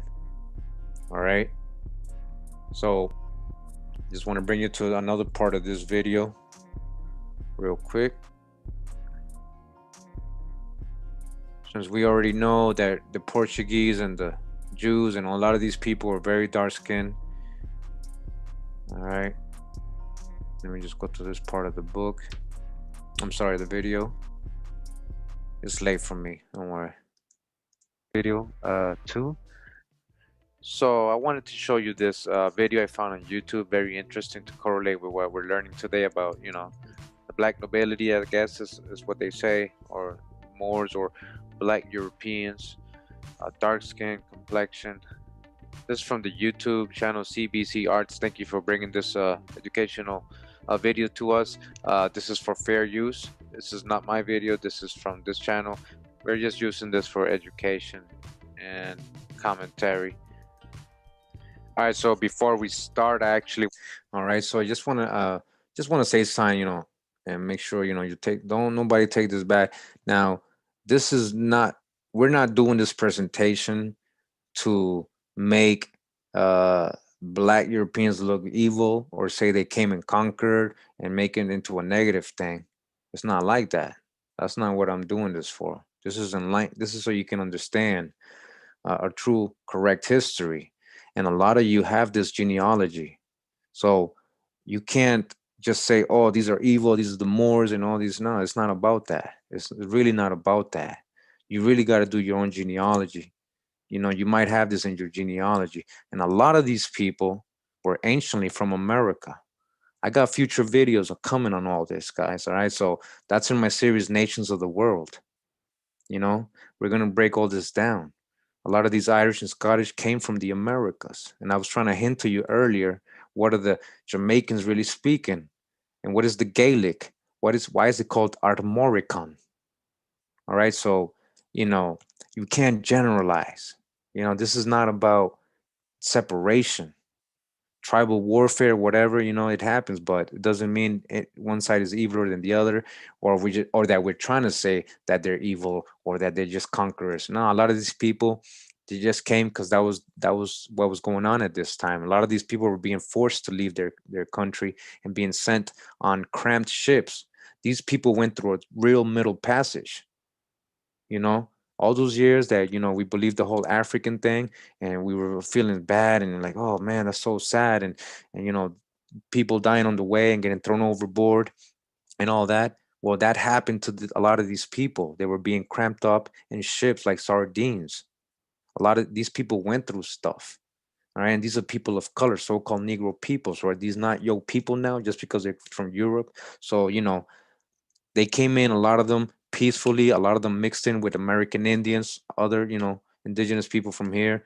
And, it was love. It's not always about war like that. Now, we know, that there was powers and, it's not about the white man and all that, but it's not also about just, separation. It's not about separation. All right. So, it's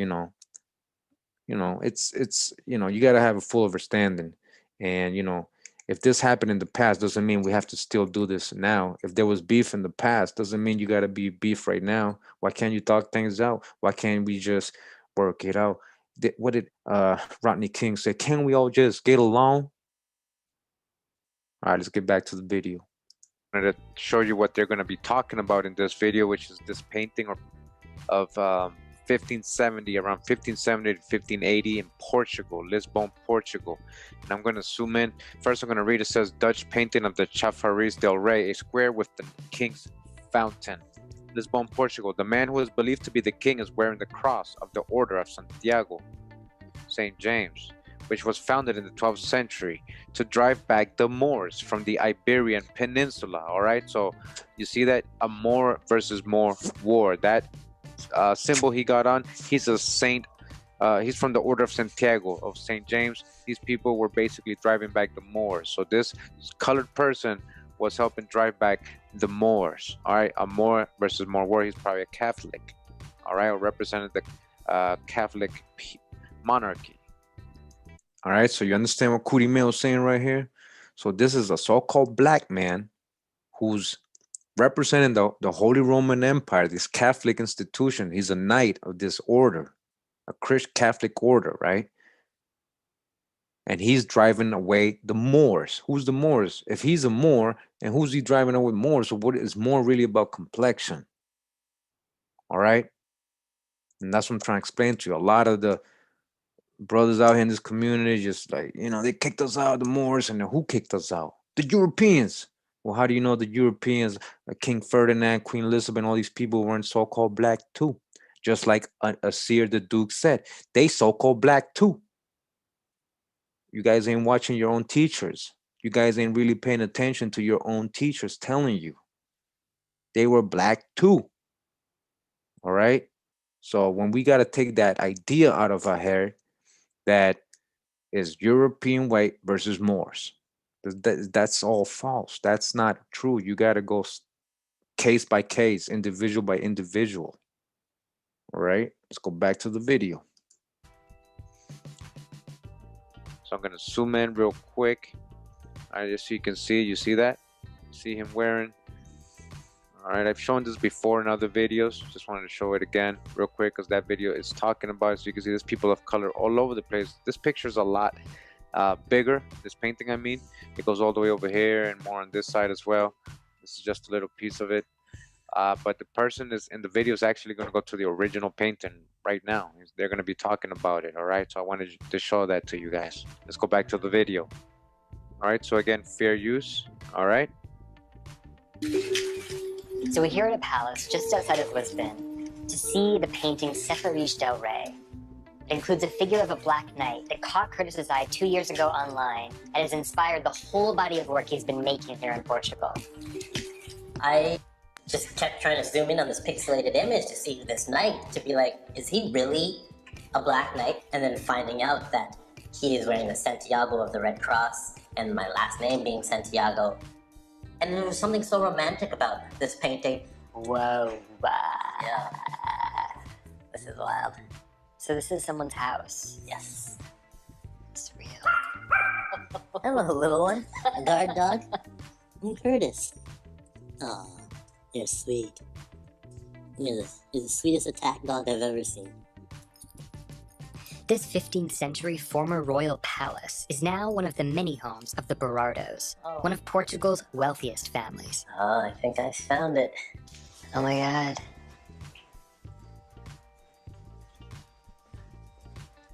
Wow. Wow. Wow, wow, wow, wow. Wow. Much of what we know about the reign of the Moors was discovered in works of art. And although the artist of this painting is unknown, it tells us a lot about the Lisbon of its time. When you look at a painting online, you can only see so much. Oh, but the way that knight is painted is so beautiful. He's so noble. Yeah. And his eye is on a completely different horizon. My understanding of the painting becomes dramatically different when I can actually see the interactions going on. When I look at like the people who are lower caste dressed, you see a mix of different nationalities. When you say or it's I wouldn't say nationalities, but like cultures. cultures. Yeah. When you say it's different from what you imagined, what does that mean? Okay, well, there's more black people. Yeah. First of all, because the image becomes some images you can't tell if it's shadow. Sure. Look at this character, and it's my sensitivity because I'm of African descent. You see this character being carried away by, what is it, security, which, right? It's not too different. I love how naive this painting is. It's closer to the images I'm making than I thought. Of these two men here, they're like in conversation, and again, I'm drawn to these moments of like mixed race interaction where there isn't a higher, it doesn't appear to be like a hierarchy. And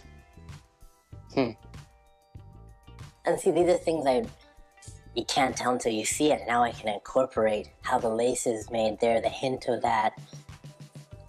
Oh, that face is gorgeous. They have weaponry, so they're of the order, possibly younger, but they're both men of color. I can stare at him forever. All right, so that was, real quick. Just wanted you to see that, so you can acknowledge that these things are real. These paintings do exist. These are not Photoshop. I'm not making this up. These are not memes on the internet. This is actually in somebody's house. This is from a royal, this used to be a royal, part of the royal palace, I guess, or somebody that lived in there that was royalty. And now this rich person lives in there. He owns this painting. And you see, that's a Black Knight of the Order of Santiago. All right. All right, let them know, Cootie Mail. Let them know. Look at this, the Scottish nations. All right, so it's funny because the guy said, I'm of African descent, and it's just funny to see all these. It's more black people, and so-called black people, right? So you got to dodge his own hijack there because he himself said in the beginning of the video, he said that knight is from the Order of Santiago, and his last name is Santiago. He said it. My last name is Santiago. So who do you think he descends from? Africans or you tell me. And if you say Africans, then you got to prove that. Conjecture and genealogy, man. You got to do it. You got to do your genealogy. All right. So let me see what we're going to do. All right. Here. This is the book, The Scottish Nation, or the Surnames, Families, Literature, Honors, and Biographical History of the People of Scotland by William Anderson. This is volume 2, 1863. I'm on page 71 of this book, and it says here, Dove, a surname adopted from the Celtic, in which language the word means black. All right, Dove means black. Sebald, in his History of Fife, says that as Niger and Rufus were names of families amongst the Romans, from the color and complexion of men, so it seems Dove was from the swarthy and black color of those of the tribe or clan of Macduff. All right, swarthy, black, tribes, Macduff, Duff. All right, now I'm reading from this book. It's called The Proceedings of the Royal Irish Academy, 2nd series, volume 2, Light Literature and Antiques, Dublin. This is published from the years 1879, 1888. It says here, I'm on page 47 of this book. Bring you right here. It says, now at 2 primitive Irish races, which he designates as Firbolg and Celt. He has given typical figures. One of these, the Firbolg cranium, will in all probability correspond with the remarkable dolichocephalic skull that I have described. These long-headed, black-visaged, dark-haired, swarthy aboriginals, swarthy, black-haired, black-visaged, swarthy aboriginals possess skulls that are principally characterized by their extreme length from before backwards, or what is technically termed the antero-posterior diameter, and the flatness of their sides. All right, again, swarthy aboriginals. He says, in addition, now we find similar conditions of head still existent among the modern inhabitants of this country, particularly beyond the Shannon, where the darker Firbolg race, even a darker race than these swarthy aboriginals, may still be traced as distinct from the more globular-headed, light-eyed, fair-haired Celtic people who lived to the northeast of that river.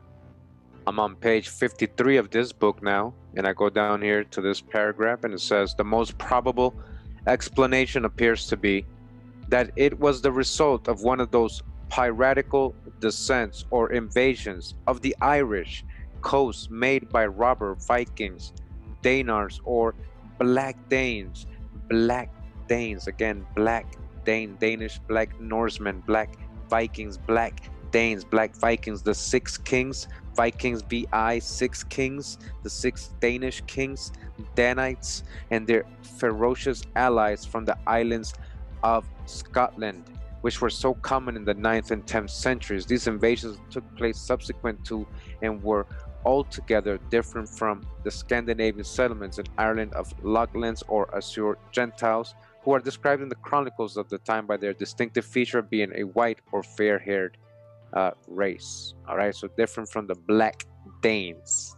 All right, so again, that's part 3 of my Swarty Europe and its Aboriginal inhabitants. This is about 2-hour video. Make sure you get the whole, all of that. And, you know, just more correlation. You know, I showed you a lot of different sources today. Just go back to this series. It's like, I don't even know what, more than 15 hours. I'm just exaggerating. I was 5, about 4, 9, and then about 11 to 12 hours of nonstop sources, anthropology, historic references. You go see, catch the whole thing. And if you're new, welcome. Thank you for being here, tuned in. Much love and respect to Drop Nation. Drop Nation got 500 code keepers. Man, that's beautiful. Much love to Con Drop. He's in the house. Much love, brother. Thank you for everything. I just want to tell you guys, I was inspired by Con Drop to start my channel. Why? I binge watched his videos for about 2 years before I started my channel. I had to get it. I had to get the water.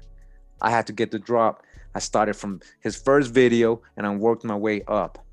You know, you got to be humble. You got to be willing to unlearn, willing to empty your cup.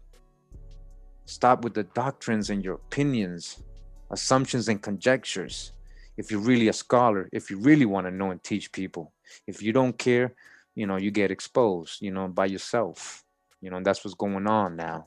I hope you guys are, well, I know you guys are. You guys are very logical and smart people, you know, and that's why you're here. You want to learn. So you already know how to dodge the hijack in real time. All right, so we're going to go back to the book. Again, we were reading about earlier, again, Virginia's colonial soldiers. All right, and we're describing how they look. What do we got here? We got John Campbell. He's from Scotland. He's dark complexion, speaks bad English, and he's from Scotland. So what does that mean? What is he really speaking? Is he speaking that Armorican, that old Gaelic patois? Bad? Are you calling it bad English? Is that what you call him, bad English? John Swinburne, England, brown complexion. James Perkinson, he's from England, fair complexion. Francis Rogers, he's from England, brown complexion. Terence Sweeney, he's an Indian trader, right? He's Irish and he's brown complexion. John Ponty from Maryland, he's fair complexion. William Body from Scotland, brown complexion. We got Moses Rabbi from Accomack, Virginia. Don't say his complexion, but it says he has large, good limbs, sandy hair. Joseph Tapman, a planter from Virginia, he's brown complexion. John Green, Irish, brown complexion. Thomas Keegan, he's Irish, fair complexion. John Riley, he's Irish, fair complexion. William Mander from England, brown complexion. Joseph Roberts, all right, Irish from brown complexion. John Tegar, he's from Scotland, brown complexion. John McIntyre, he's Irish. Let's see if we got him on the next page. Yeah, we got him. He's Irish. He's fair complexion. We got Thomas Rafferty. He's Irish. He's dark complexion. Dark. Irish. Thomas Brannan. He's Irish. Fair complexion. Samuel Cooper. He's brown complexion. Moses Garvin. Moses Garvin. Almost sound like Garvey. Moses Garvin. He's Irish. Brown complexion. Irish. Brown complexion. John Mitchell. Irish. Fair complexion. John Hart. Irish. Brown complexion. Patrick McPike, Irish, fair complexion. William Luckner, Irish, dark complexion. John Smith, another John Smith, Irish, who's dark complexion. Mr. John Smith, Mr. Dark, Irish, John Smith. Barnaby Riley, Irish, brown complexion. Thomas Davis, England, fair complexion. Andrew Fowler from Scotland, fair complexion. Beverly Lowe, he's from Virginia. He is swarthy. He's so swarthy, right? And he's a copper worker, metal worker. So it doesn't say nothing about him being a slave here, right? In the 1700s, we got somebody in Virginia. He's a free man, all right? And he's in the Revolutionary War. We got John Wildrich from Virginia, brown and lusty. It says brown lusty with dark brown hair. Elijah Gillians, Virginia, fair. William Bromley, he's from Virginia, Accomack, brown complexion. Joseph Adderson, a planner, brown lusty. William McHenry, no information. James Williams, no information. And Henry Thompson, no information. Again, reading out the names just in case any of you recognize the name. You might want to look into this. Now we got the size roll of Captain Robert Mackenzie's company. The roll gave the name, the rank when given enlisting officer, age, height, county, country, trade when given, place of enlistment, and description. All right, these are one of the funnier ones. More detailed one says James Robinson. He's from Scotland. He's ruddy complexion with smallpox. Ruddy complexion. They came with smallpox. Thomas Watts. Captain, so he's in the Captain Mackenzie squad. He's from Fort Washington, England. He's dark complexion. All right, see it right here. Dark complexion. He's from England. Dark complexion. Charles Scott from Virginia, fair complexion. Thomas White from England, dark complexion. He's a white surname, but he has a dark complexion. So what does white really mean? What's with white? Dark complexion though, he's from England. Thomas Lamb, he's from England, ruddy complexion. John Warner, Ireland, fair complexion. Peter Affleck from the Isle of Wight, Scotland, brown complexion. John Adams, he's from Scotland, dark complexion. David Hartwell, he's from Virginia, dark complexion. James Hatfield from England, he's fair complexion. John Campbell, he's from Scotland, dark complexion. Dennis McNamara from Ireland, dark complexion. Thomas Quinn, Ireland, also dark complexion. Do you guys see the pattern? Edward Blackburn from Virginia, brown complexion. John Jenkins from Pennsylvania, he's brown complexion. James Clark from Virginia, he's also brown complexion. James Malone from Ireland, he's dark complexion. George Proctor from Virginia, swarthy, so swarthy complexion. James Riley from England, he's ruddy complexion. George Shields from England, he's ruddy complexion. Lewis Green from Virginia, he's brown complexion. We got John Sinclair from England, he's dark complexion from England. All right, I'm gonna continue here because we slaying the hijacks. All right, correcting history here. And again, dodge your own hijack. All right. Much love and respect to Bezo Breeze for the beats. This one right here is called Comanche.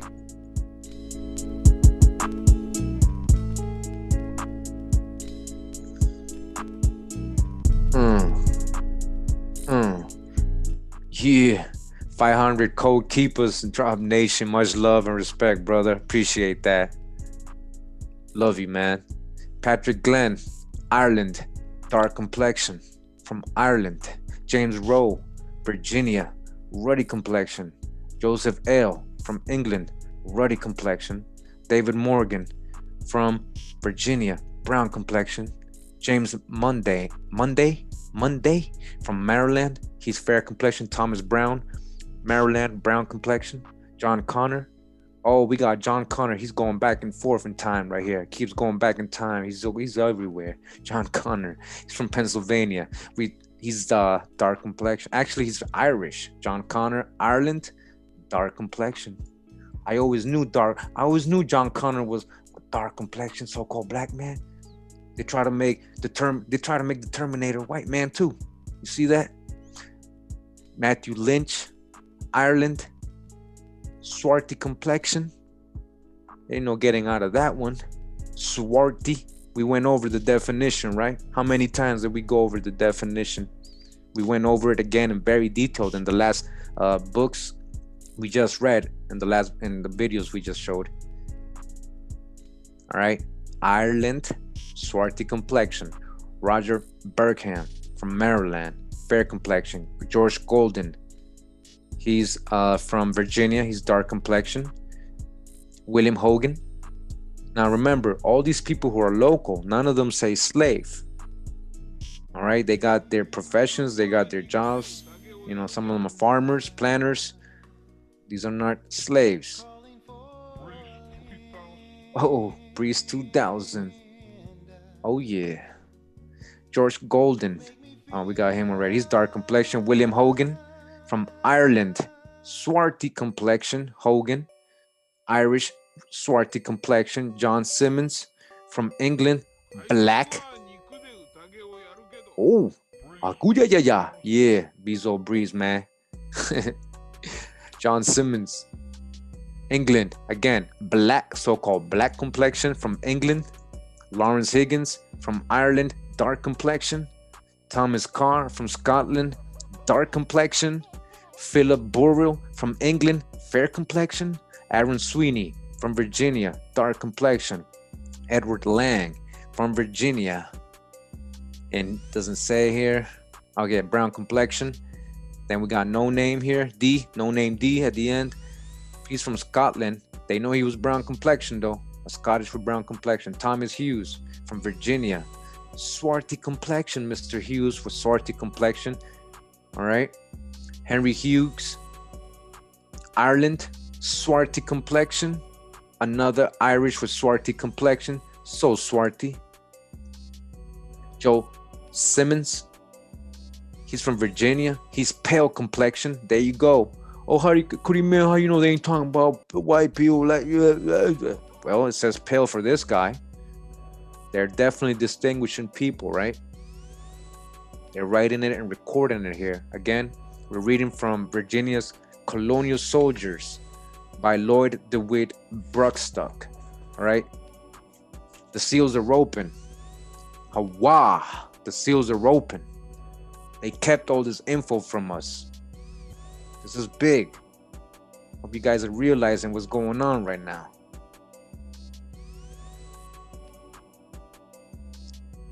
Just absorb everything. Walter Williams from England, brown complexion. Philip Combs Brown from Virginia, ruddy complexion. Thomas Cotton from Virginia, ruddy complexion. John Britton from Ireland, ruddy complexion. Peter Truly, he's from Ireland, he's pale complexion. Isham Belcher from Virginia, he's fair complexion. William Ragsdale from Virginia, fair complexion. John Davis, he's dark complexion, he's from Virginia. All right. Got another one right here. We keep going. All right, we're gonna get through this whole book, no matter how many parts. A lot of these people might be your family. John Clark from England, swarty from England, swarty complexion. William Wright, Virginia, ruddy complexion. James Anderson, Virginia, dark complexion. George Morton from England, pale complexion. John Kemp from Virginia, swarty complexion. Edward Chappell from Virginia, ruddy complexion. John Evans from Virginia, dark complexion. Richard Riddle from Virginia, dark complexion. Charles Bruce from Scotland, fair complexion. Nathan Batten from Virginia, fair complexion.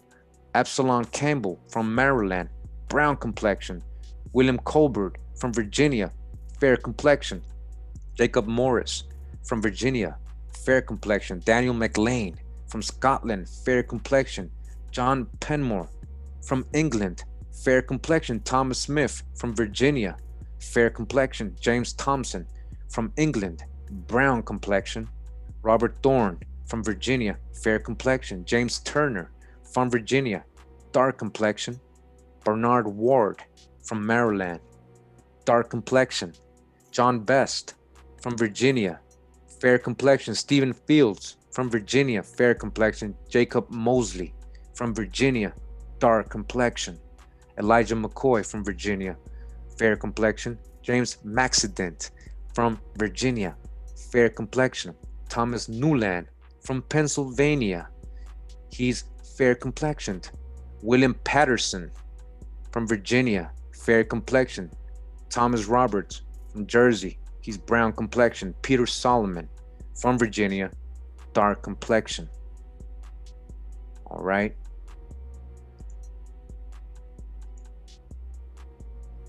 So, hold up.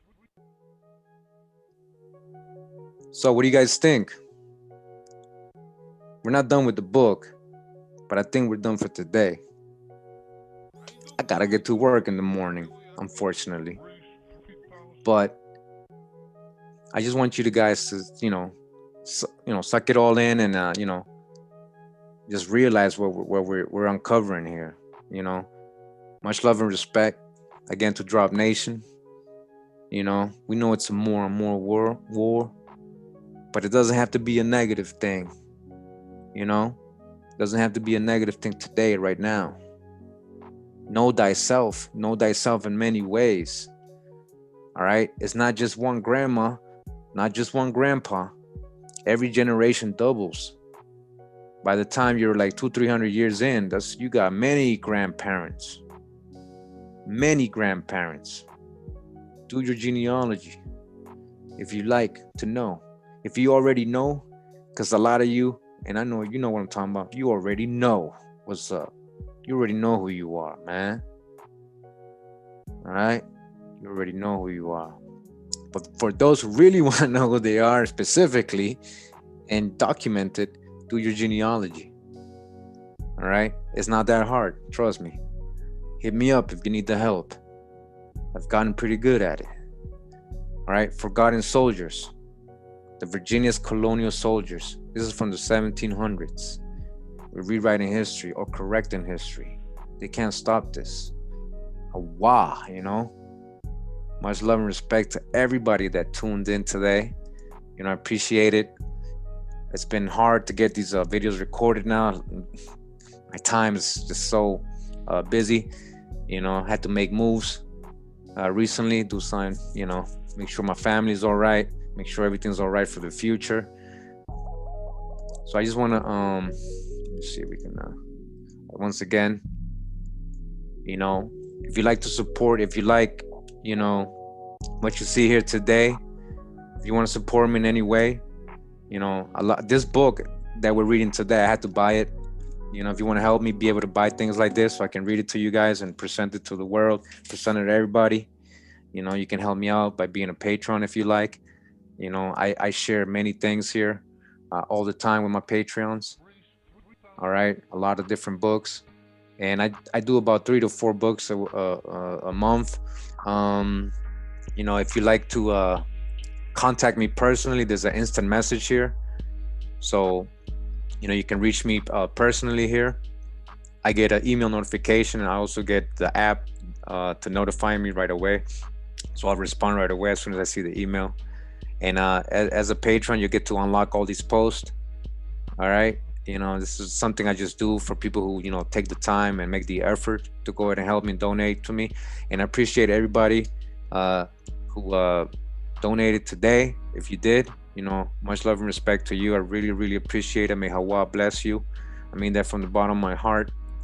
It's just beautiful how I've seen this community grow, how Hawa is guiding us, the Great Spirit. It's just beautiful, everything, right? The Lost Book of Herbal Remedies, the Complete Outdoor Man Handbook. Are you getting prepared? Are you getting prepared? Drop Nation got the water. Much love and respect, brother. Thanks for being here. Who's the real wave surfers? Where the real wave surfers at, man? Got another song coming out soon. Look out for it. Nine Spiral, Joseph the Real.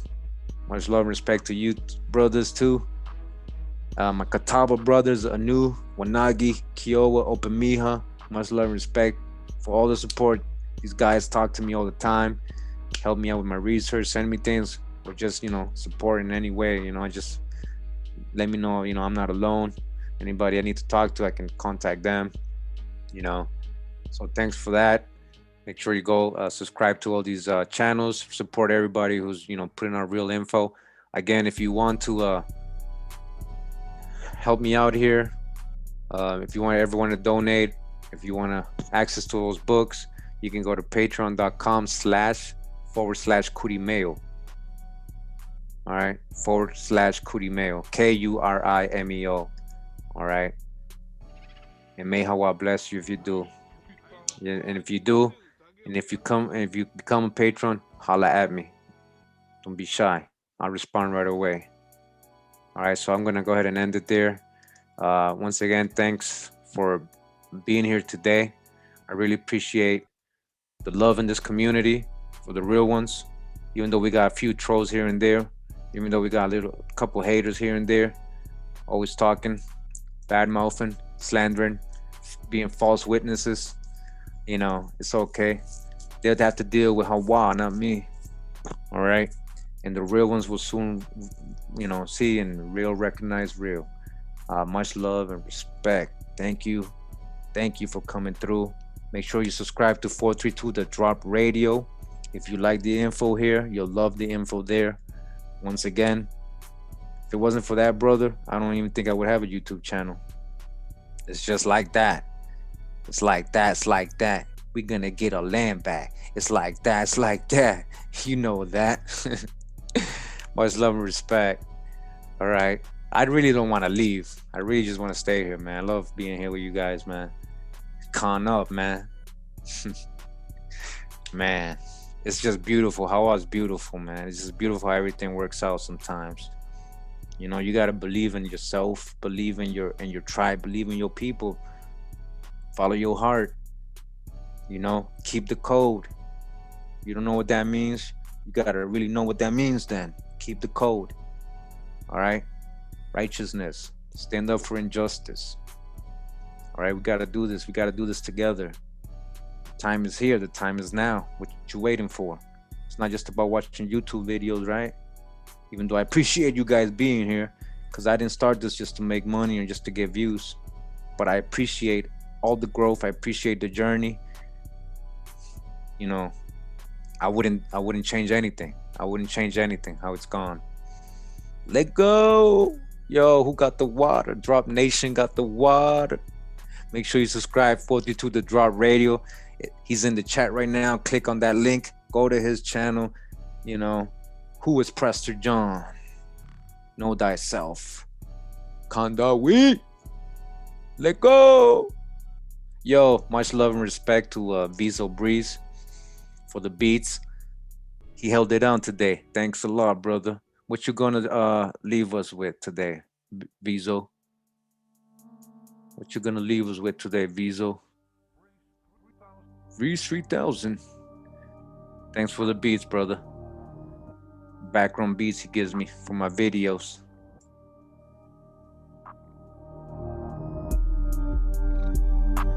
Hawa.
yo, free Phineas, yo.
Okay, love y'all.